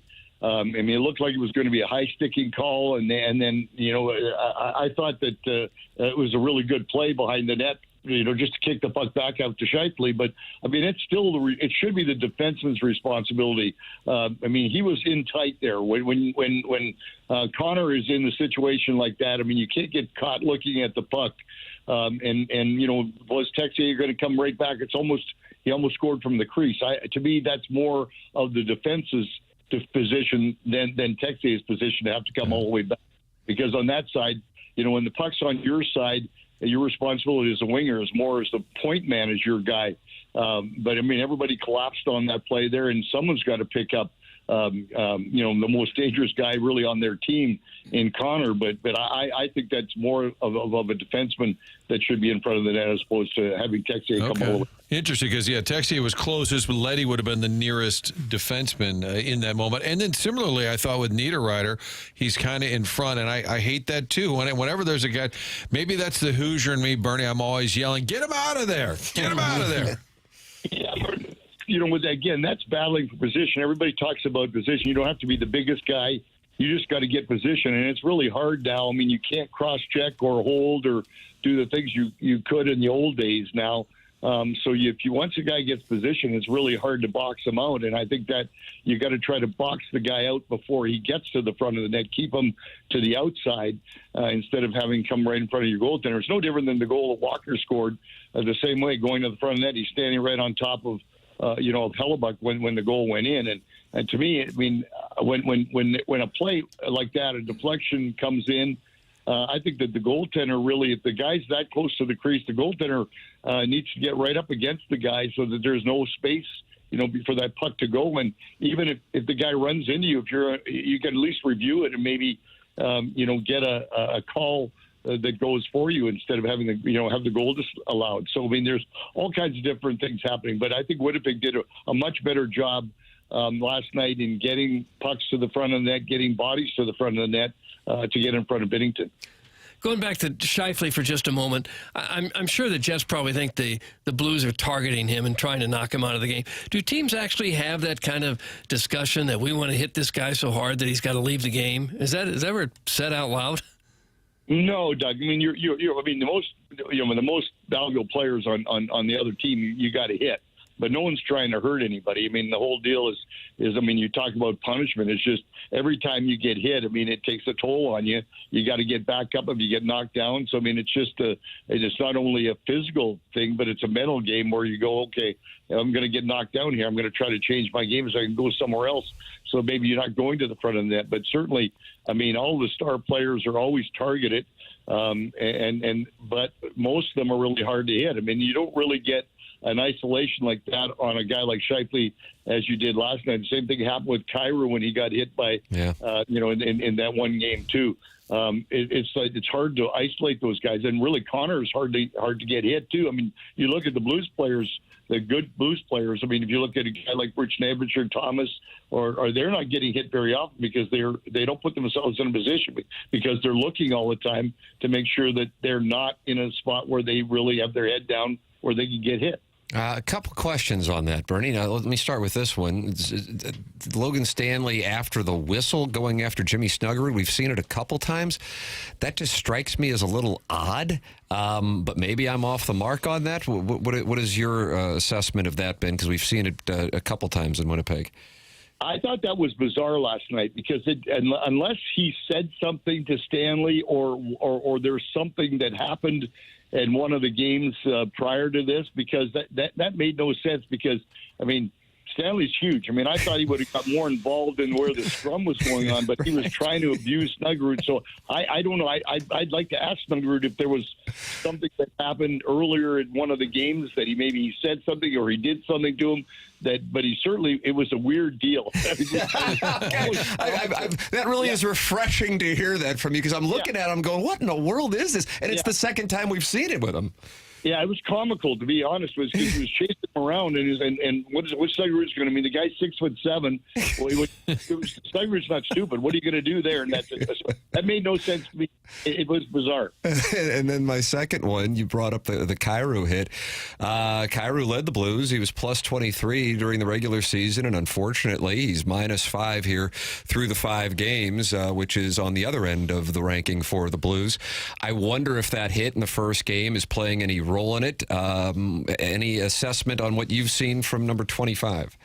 Yeah, I mean, it might have a little bit of an effect, but I think that the Jets are doing a good job. I mean, I think that the Jets do a really good job checking. I mean, they're not letting him get to the front of the net. They're not letting him get into position, to where he can actually burn them other than on the power play. So, I mean, it's kind of one of those things that I give the Jets more credit to the way they check than, what Kyrou's not doing. But, I mean, I think that he's got to be, get a little more speed going and try to get, inside the zone. And I think that line, I mean, the Schenn line was really good in Game 4.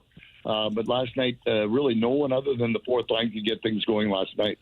And Bernie, am I wrong? Is the approach still get lots of shots on Hellebuck, just get him to where maybe he gets a little shaky or questions himself? I feel like that still could be a storyline if they get to him in Game 6, push it back to Winnipeg. That narrative, I think, could still be brought back up to the surface. I mean, he only had to stop 19 shots last night. I just feel like you got to make Hellebuck beat you. Absolutely, Martin. I mean, and then the goal that Snuggerud scored was a terrible goal. I mean, I said it last night. You can't let a goal go in there from the short side right along the ice inside the post. Your skate's got to be against the post. I mean, this is one of the top goaltenders in the league, and for him to allow a goal like that was I was shocked. So he's still fighting the game, and that's what kind of was disappointing when Snuggerud scored that goal last night to tie it at 2. I thought, okay, here it is.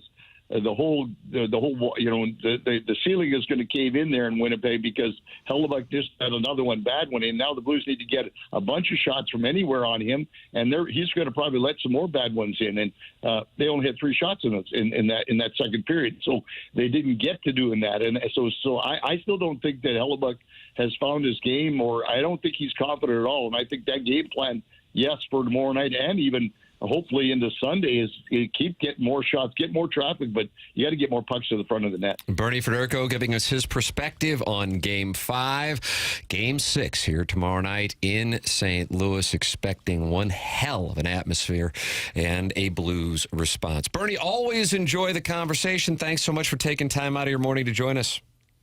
Thanks, gentlemen. Let's hope it's a good one tomorrow, and hope we got hockey on Sunday. Amen. Bernie Federko with us here on 101 ESPN, joining us on the Callier and Thompson phone line. So far on the Stiefel dossier, we've heard from Jeremy Rutherford en route back from Winnipeg to St. Louis, Adam Wainwright, and now Bernie Federko coming up on the Stiefel dossier, the Design, Air, Heating, and Cooling email today at 10:45. Send yours in. First one of the month, the morning after at InsideSTL.com. Design, Air, Martin, you're a client. Doug's a client. I'm a client. We talk about sports all the time. We talk about weather a lot on this show. It affects everything you do, and when you're inside your home, that's when you can control the weather and make it cool, warm, whatever you're looking to do. You got to make sure the HVACs are working properly. There are a lot of options out there. There's one that this show recommends. That's Design Air. Go online to designairservice.com. Set up your appointment online. This time of year, great idea is to get the tune-up for your air conditioner. Before it's running nonstop for months, tune it up right now.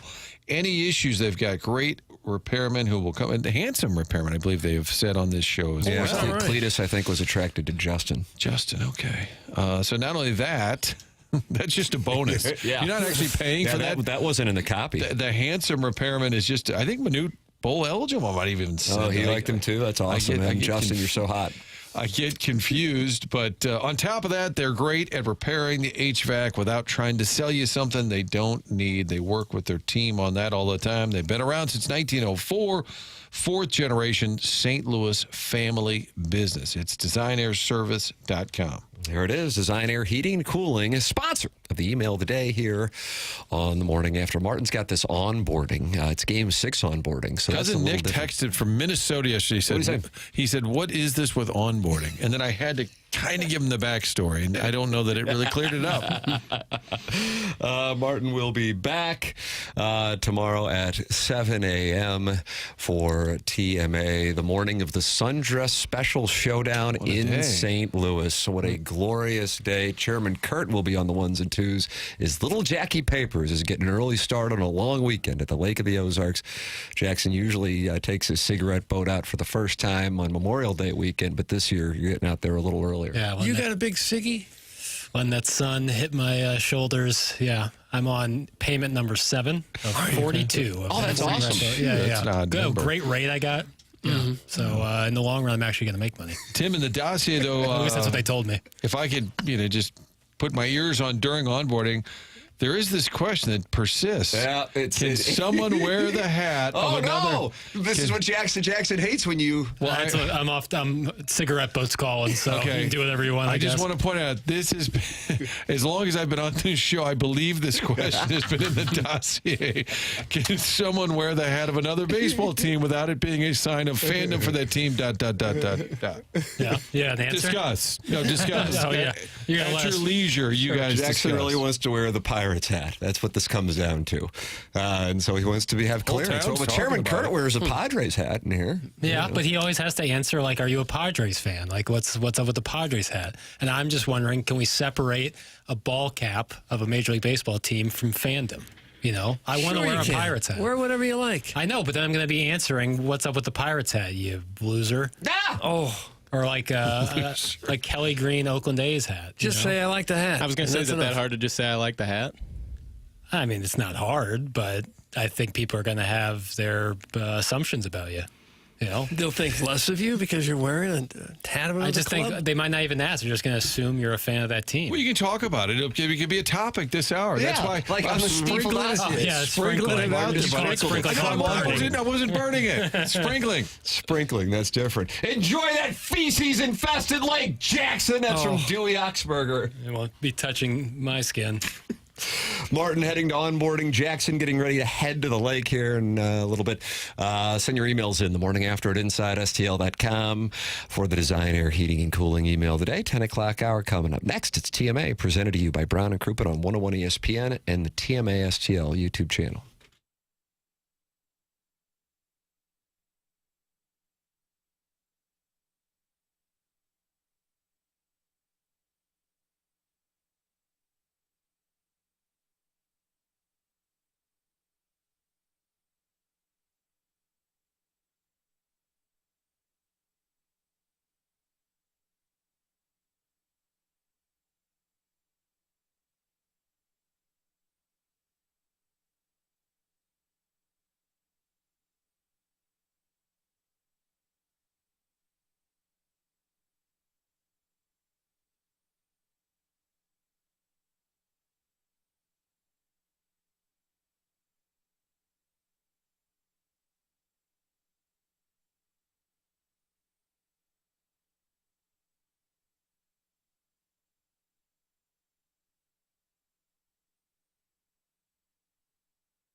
Hey, this is Action Jackson with a Sports Center update, and that's brought to you by Saliga Heating and Cooling. Well, the Timberwolves end the Lakers' season last night, winning 103-96 with a gentleman's sweep. Rudy Gobert with 27 points and 24 rebounds for the Frenchman.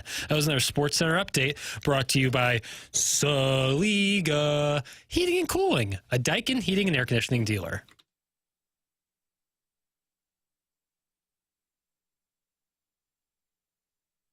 It's the Morning After 101 ESPN shows presented to you by Brown and Crouppen.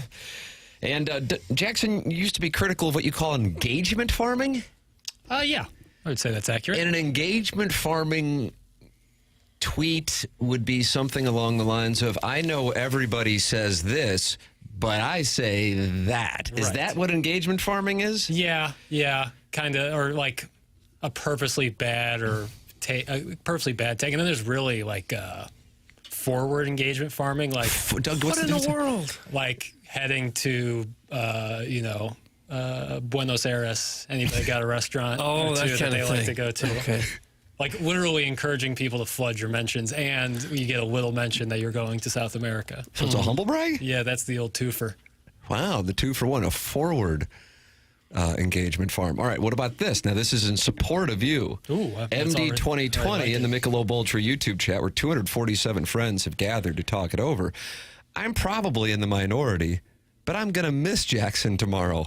I hope he has a great time at the lake and stays safe. And then a kissing emoji. That's very nice of him. How about Slightly, just it's a little backhand. It's like just a little. But is it just engagement farming? I don't think you can engagement farm in the text inbox. Considering This is a YouTube chat. Never mind. Yes, you can absolutely engagement farm. It was that engagement farming. Yes, but I think it was supportive of you, so you do still want to call it engagement farming. I think engagement farming sometimes carries a poor connotation, like a negative connotation, and that's not always the case. Almost always is, but in this case, no. But again, I think you could have left out that I might be in the minority part. I guess if you were to put up some sort of poll, like, what do you think, A, B, C, or D, that would be engagement farming. Yes, exactly. And I don't think would be a negative bad thing. Yeah. Right, exactly. So, but I would say for the most part, the lion's share of engagement farming is negative. The lion's share of engagement farming is negative. That's Jackson Burkett, May 1st, 2025. Brandon Baker is in that Michelob Ultra YouTube chat, and he says, I hope he doesn't get any strange anus fungus from the lake water. Oh. I'm not getting in. You think Sweet Kai will? He won't be there. What about Herb? Also, unfortunately, won't be there. Who's going to be at this thing? PCP? PC, of course. It's his bachelor party. Private Citizen My Pete. apologies. How many men are going to stay in this home? I think there's an 11 total. Oh, no. Oh, my God. So much ween. And it's just a tent? We're not in a tent. Oh, you got 11 guys in a tent. You think you could find an 11-man tent? I don't know. I guess you could make one if you're desperate. Yeah. No, there'll be no tents. No camping. I don't camp. How many beds? 11. This is 11 beds, 11 men. Yeah, this is the first time I've gone on one of these #boys trips. And there's been... Well, you went to one in Tennessee. Yeah, there wasn't enough beds for men in that one. I slept in like a windowsill in that one. Oh. Wide windowsill.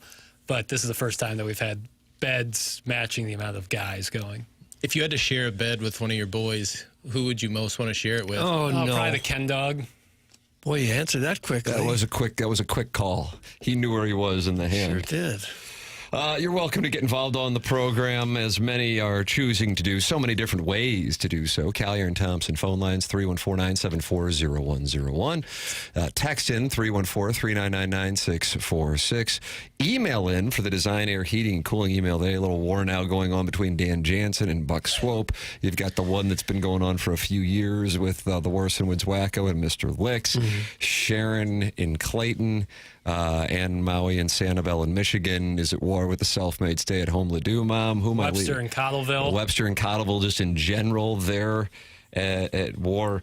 So if you want to pick a fight with somebody in the audience, feel free to do so, and then email in the morning after at InsideSTL.com. I'm curious, this is called Gallup polling, which is different than engagement farming. Okay. It's when you make a Gallup poll and you send it to the audience. It's not a Gallup poll. This is done by the Gallup organization. Your emotion going into Game 6, are you still confident?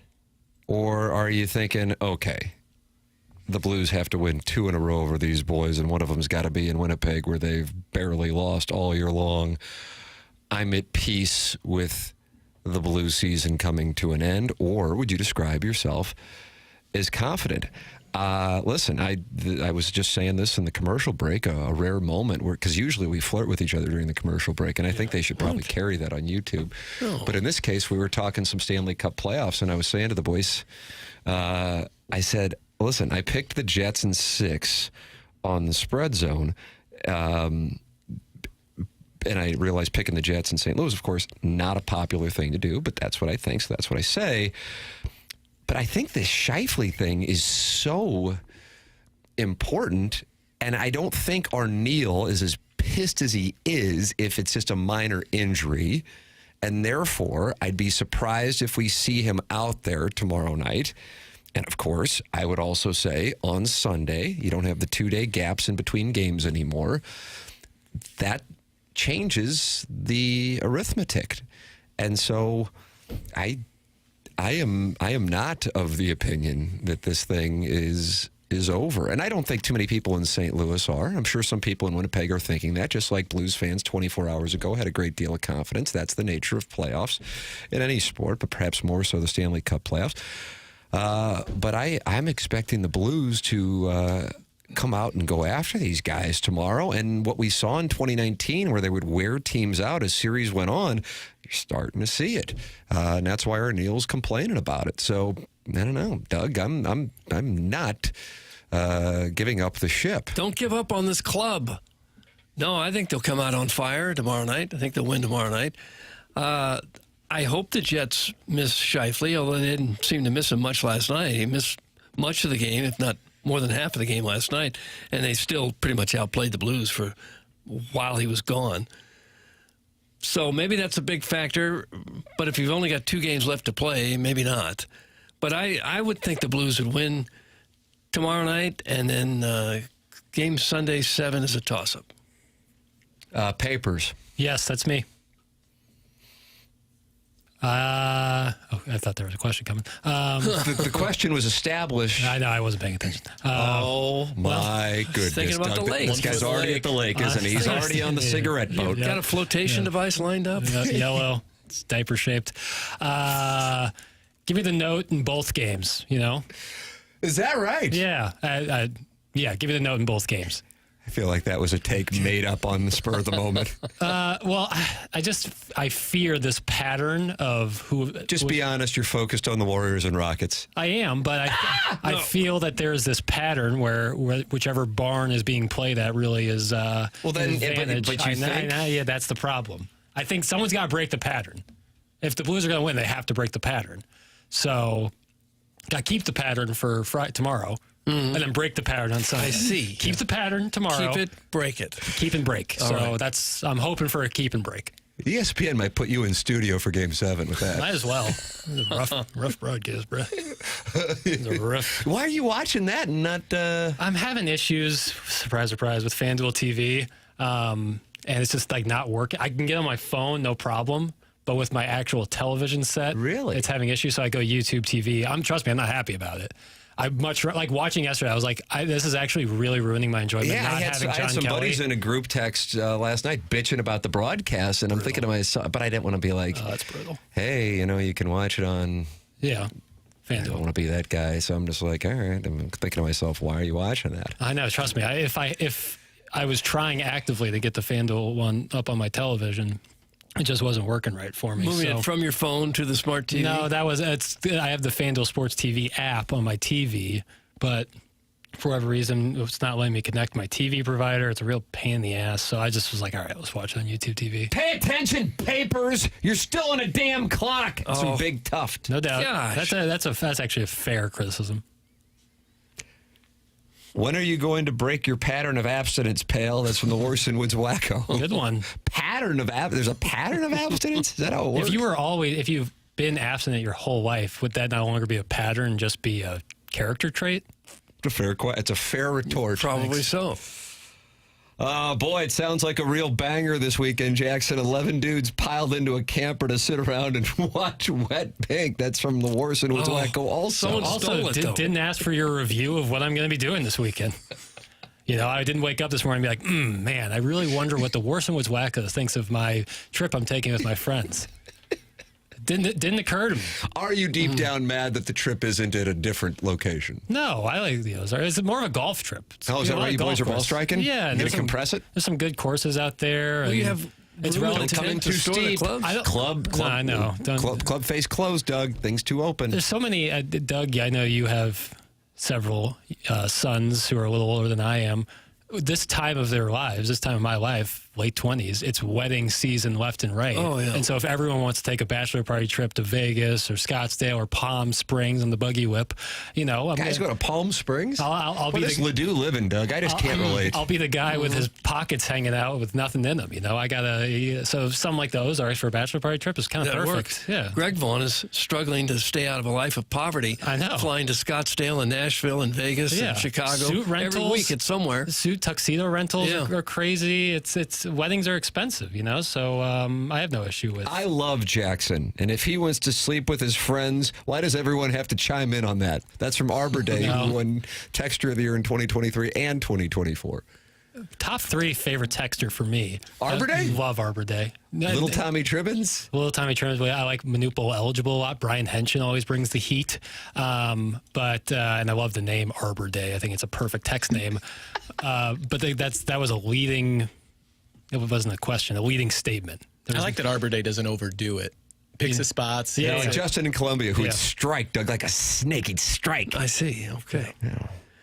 Well, there's no chance that this isn't really a golf trip. It's just an excuse to go to one of Lake of the Ozarks fudgerias. Like a fudge tour? Mm-hmm. Just sample it. I know. How much are you supposed to eat in one sitting, you know?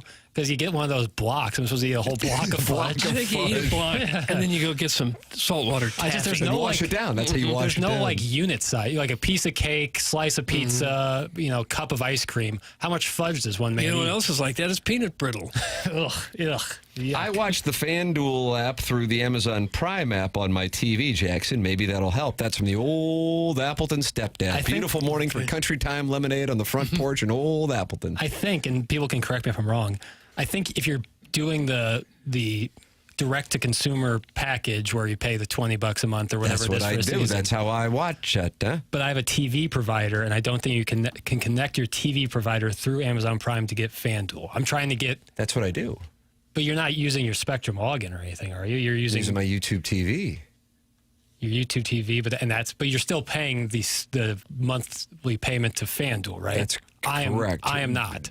Well, I'm paying it to Amazon Prime. Sure, but and then it's an add-on when you go to Amazon Prime for $19.99 a month. For sure. And it's, from my standpoint, Doug, check this out. Sick ROI, bro. Oh, really? Right, but you're not logging in with like a Spectrum or a I'm not TV. a Spectrum customer. Right, so I'm trying to sign in with a Spectrum login like I would normally to get the FanDuel. Well, if you're a Spectrum client, then you should have Spectrum. I don't have a box.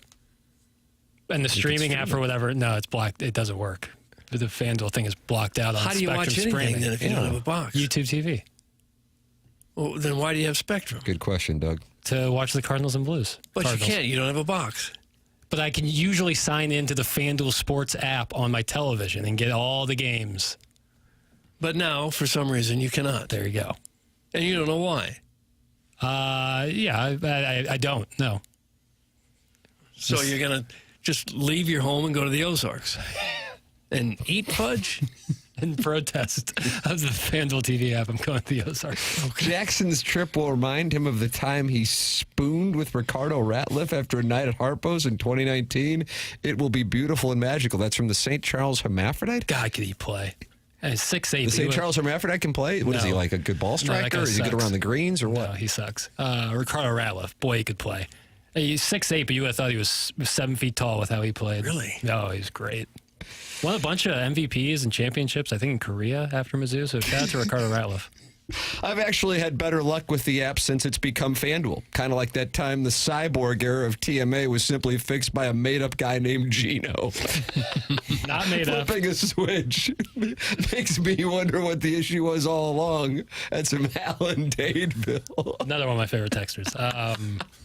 Yes, that part is true. I have great on my phone. FanDuel app works better than it's like Fox Sports West days work in terms of how good it works. Just can't get it on my television. Very frustrating. You've tried turning it off and turning it on. Yeah, a little power cycle. Yeah. Pay your Spectrum bill, Piddles. That's from John. Not the issue, but thank you. Ja. Was that his name? John. Email in the morning after at InsideSTL.com for our Design, Air, Heating, and Cooling email of the day. Mark Hanna, sponsor of the 9 o'clock hour, great 9 o'clock hour with Adam Wainwright and Bernie Federko, our guests, along with the Blues playoff conversation here. Mark Hanna's online at evergreenstl.com, or you can call him at 314-889-0503. He is with Evergreen Wealth Strategies. He is a financial advisor, and I would tell you this. If I could go back, Doug, to what would I go back to? How about I'm starting with you at KMOV. Was it March 22nd, 2000? I don't remember the date. And then the day after the Cardinals acquired Jim Edmonds, I think. But either way, I would say, man, I wish I had a financial advisor then. I wish I knew Mark Hanna then. The things that I would have done going back over the last 25 years, financial advisor, never get off the Propecia. And probably would have gotten this surgery I'm getting in China with the leg extensions in July. Would have gotten that Is back that Mark Hanna's area, too? He's a Propecia salesman? Mark Hanna said, hey, here is how you can budget for your breaking leg extension surgery in China. And so that's the kind of thing that he can do. Financial advisor, get a financial. And it's not just if you're 23 like I was. It can be 43, 53, 63. It doesn't matter. And how much it can impact things positively. Compound interest, brother. That's the name of the game. Mark Hanna, 314-889-0503. Go online at evergreenstl.com. Send your emails in. Design, Air, Heating, and Cooling email today. It's TMA, presented to you by Brown and Crouppen, 101 ESPN.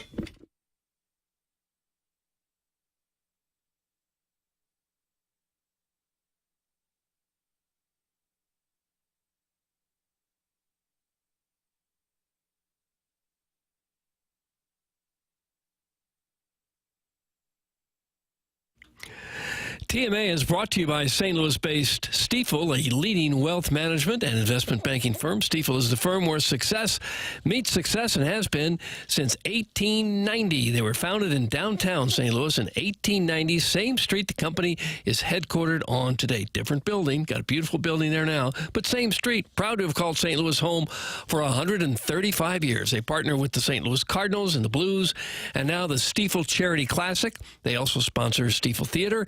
Scheifele is honored to support the city, the people, and their future. With financial advisors in 12 offices across the region, Scheifele helps clients right here in St. Louis and nationwide manage their hard-earned wealth. Scheifele also provides banking, lending, and trust services and has a full-service investment bank. Basically, when it comes to finance, Scheifele has you covered. Scheifele and TMA, that's where success meets success. Scheifele Nicholas and Company Incorporated, member SIPC and NYSE.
TMA 101 ESPN shows presented to you by Brown and Crouppen. Got the Design, Air, Heating, and Cooling email today coming up in 20 minutes. We've been joined by Jeremy Rutherford, Adam Wainwright, and Bernie Federko. Chris Pronger is a friend of the show, a surprise guest. And when Scott Arniel was calling out Jim Montgomery and the referees on the Scheifele injury, Chris Pronger, who's gotten active on the Twitter tweets, he said, this is how you work the referees in the league after your player was caught twice unaware of an oncoming player about to finish their check. Both hits were clean and heavy. 55 needs to be more aware. Neither hit was a deliberate attempt to injure, in my opinion. Pronger then shows a replay of the hit and says, this has been a hard physical series with a lot of heavy hits, this being another one. From this angle, I can understand the Jets' viewpoint, but this is the playoffs, and you have to be more aware, especially a player of Scheifele's caliber. There you go, Chris Pronger. Obviously, a former Blue, giving his opinion, but Scott Arniel is not pleased. I'm sure it's hard to be aware sometimes because you're in there fighting for the puck like he was early on the shin hit, fighting for the puck, and then you just turn around and you get blasted. Yeah. There's just not much room there, whether you're aware or not. And so that's my opinion on that. That was kind of like how Forrest Gump would wrap up a story with somebody who was completely unaware while they were sitting on a park bench with him in Savannah. Was that Savannah? I think so. Hello. You tell him, Prongs. That's from MD 2020 in the Michelob Ultra YouTube chat. Michelob Ultra, 95 calories, 2.6 grams of carbohydrates. It's only worth it if you want it. And you can tee off with TMA for the Michelob Ultra Dotem. The return of the Dotem Golf Tournament is May 29th to May 30th at Oak Valley Golf Course and Resort. Get your foursome together for a full day out on the course with TMA, including complimentary breakfast from Donut Drive-In, lunch from Lee's Famous Recipe Chicken, all your Michelob Ultra, the 100 West Dental closest to the pin competition, a long drive contest courtesy of Pondoff's Anonymous Recovery Podcast, and an after party with food from Texas Roadhouse on Thursday and Super Smokers Barbecue on Friday. Registration now open at 101ESPN.com, with a portion of the proceeds benefiting the St. Louis Hero Network in honor of Brian McKenna. Find all the Dotem information now at 101ESPN.com. It's presented to you by Michelob Ultra. Take a commercial break. Come back with more TMA on 101 ESPN.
Doug, were you uncomfortable during the commercial break with the flirtatious behavior between the Lake of the Ozarks' very own Jackson Burkett and the Fast Lane's very own Marshy Marsh and the Playful Posse? Well, I've come to expect it at this point. At one point, Jackson asked him if he was wearing anything under his top. Well, he was wearing a quarter zip, and all I saw under it was I'll be honest, boy chest at that. And Have you undergone any of the training with HR? Maybe you need to go onboarding with Martin. And I was just wondering if he was going, just nothing under the quarter zip. But he had a tank top on.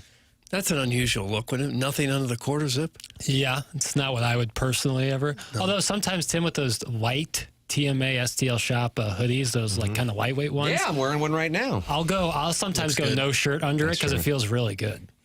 You like it on your nipples, boy? Yeah. Oh. Yeah. I sure do. The question was, you like it on your nipples, boy? That was the question. Well, it's going to sound so good. Drops of the week tomorrow. 8:45 drops of the week. Tomorrow, Game 6 broadcast. We're offering a wide variety of friends of the feather for the program tomorrow. We'll have a Jim Dandy, even with Jackson not being here, getting out early, getting down to the lake. What do you got to do? You got to do something like painting the cigarette boat, or what do you? Yeah. Well, I got to de-winterize it. You get the barnacles off of there, right? It's been in the marina, quote unquote, all winter. Don't forget to hit the bilge pump. The bilge pump. Mm-hmm. Yeah. Marshy can pull it off. Jackson cannot. That's from the 314. It's actually true.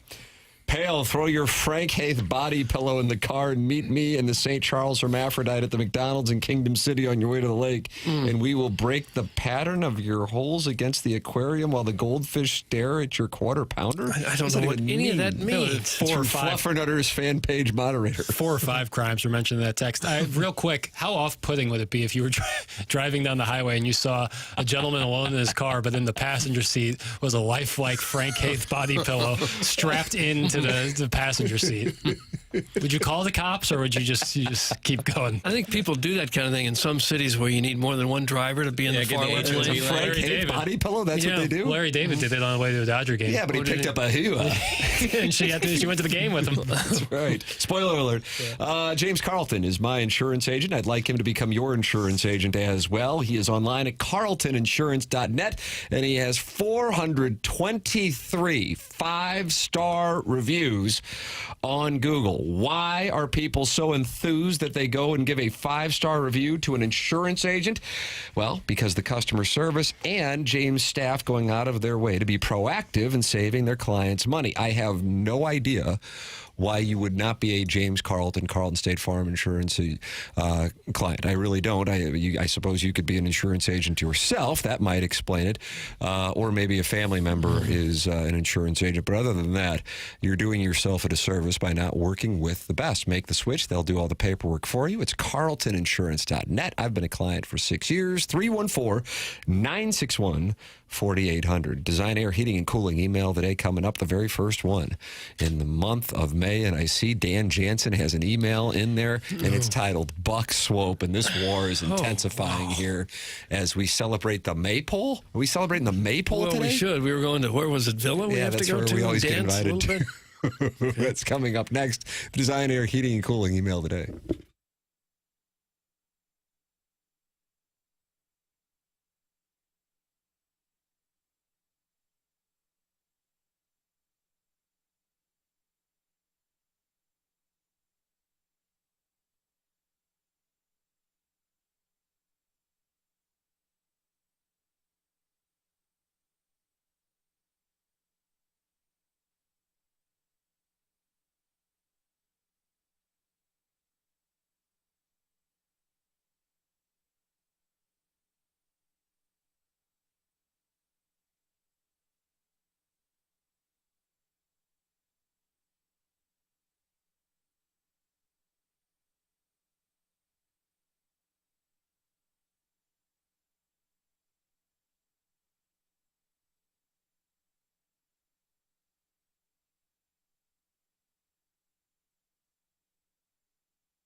This is Action Jackson with a Sports Center update driven by Johnny Londoff Chevrolet and Johnny Londoff Autoplex. The Blues are back in action tomorrow night for Game 6 right here in St. Louis. Pregame will start, right around 6 p.m. Puck drops at 7 p.m. That was another Sports Center update driven by Johnny Londoff Chevrolet and Johnny Londoff Autoplex. See them at londoff.com. Chevy, together we drive. Are you kidding me?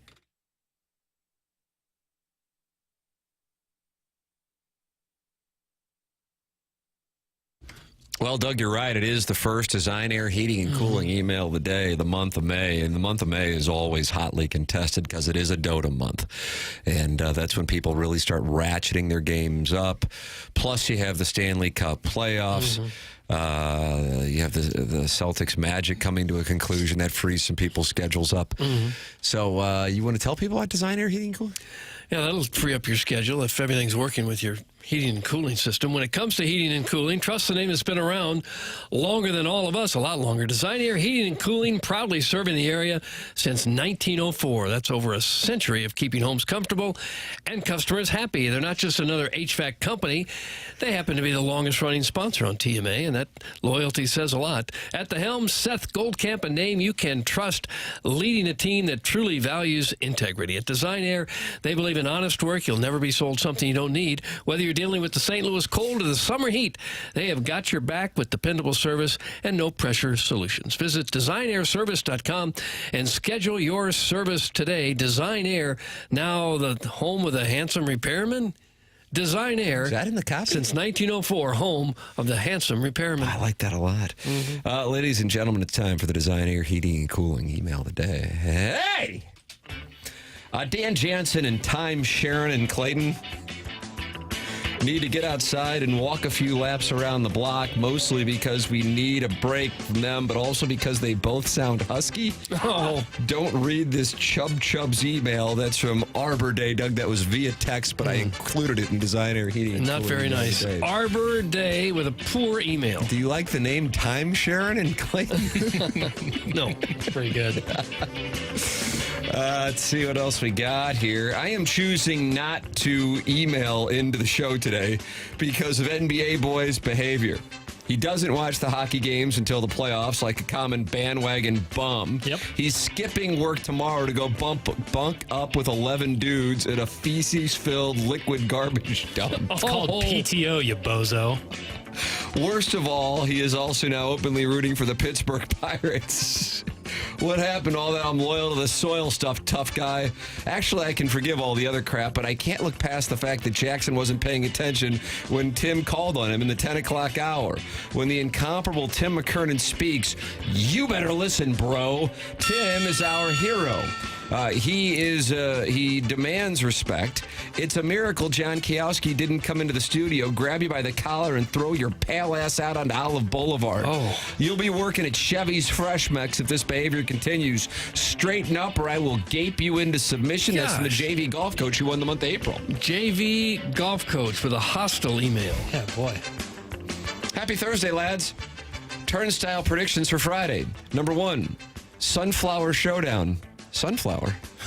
Number 2, Battlehawks. Number 3, Youngry Birds. My question is, how is Dan Jansen going to solicit his companionship to 3 separate home games? Pistol Pale made up a friend's wedding out of town just so he had a solid excuse this time. Martin has clearly stated he'll be in the can, so that'll leave Tim and Doug to come up with another off-the-cuff lie.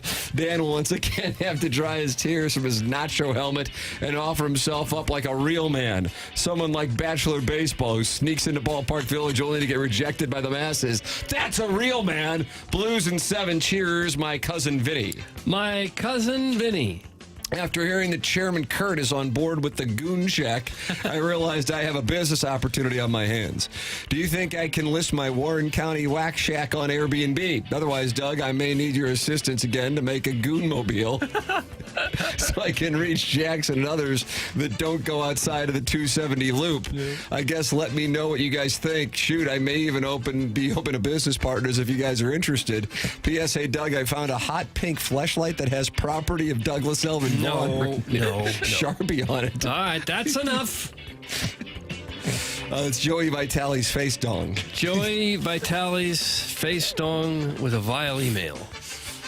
Dan Jansen has issued his response to Buck Swope's response yesterday, Doug, as the listeners now are warring with each other. Okay. Right as the Real Housewives of TMA gets ready to shoot. Buck, it's time to hang it up. With all due respect, you are slipping. 10 years ago, could a wise ass like me get under your skin? The chat room is laughing at you, not with you. Your shtick is tired. It's just not funny anymore. Please announce your retirement now.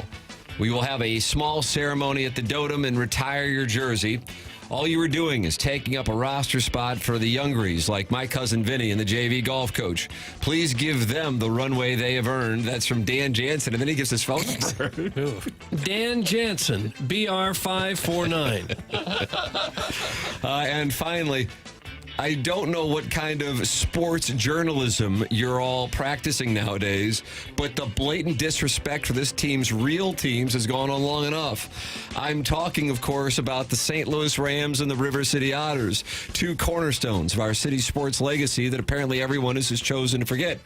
Let me remind you, the Rams won a Super Bowl here and had a signing at Service Merchandise off Mid-Rivers Mall Drive that didn't cost an arm and a leg. That's more than the Battlehawks City FC or your precious Blues who won a ring during COVID.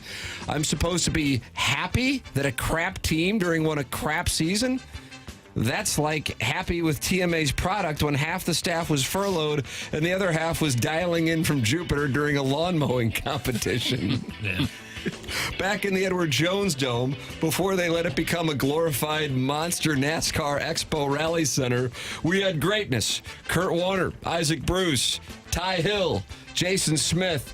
That's Mount Rushmore stuff, not Flavor of the Month TikTok soccer squad playing in North City for divorced moms and CWE's yuppies interning at Stiefel.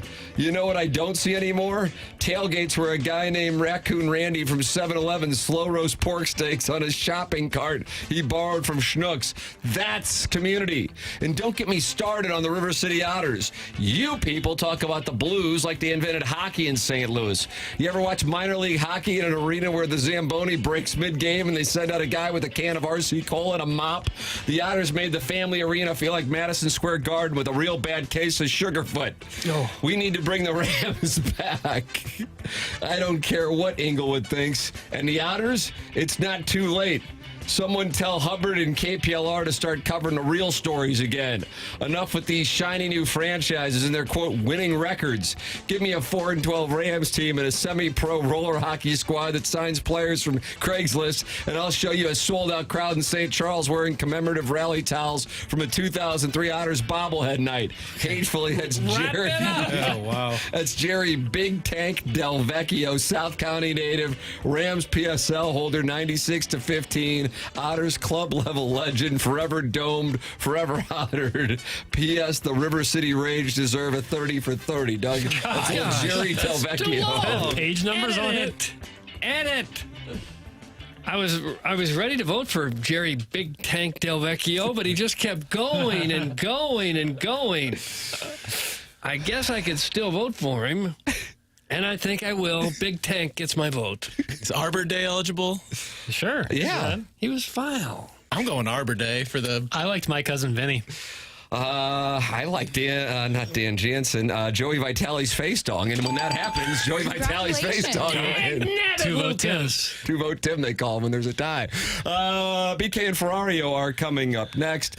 We will be with you again tomorrow at 7 a.m. Jackson will be at the Lake of the Ozarks, though. He doesn't care about Game 6. For Jackson Burkett, for Chairman Kurt, for Martin Kilcoyne, for my brother Kevin, for Douglas Elvin Vaughn, I'm Tim McKernan. This has been TMA, presented to you by Brown & Crouppen on 101 ESPN and the TMA STL YouTube channel.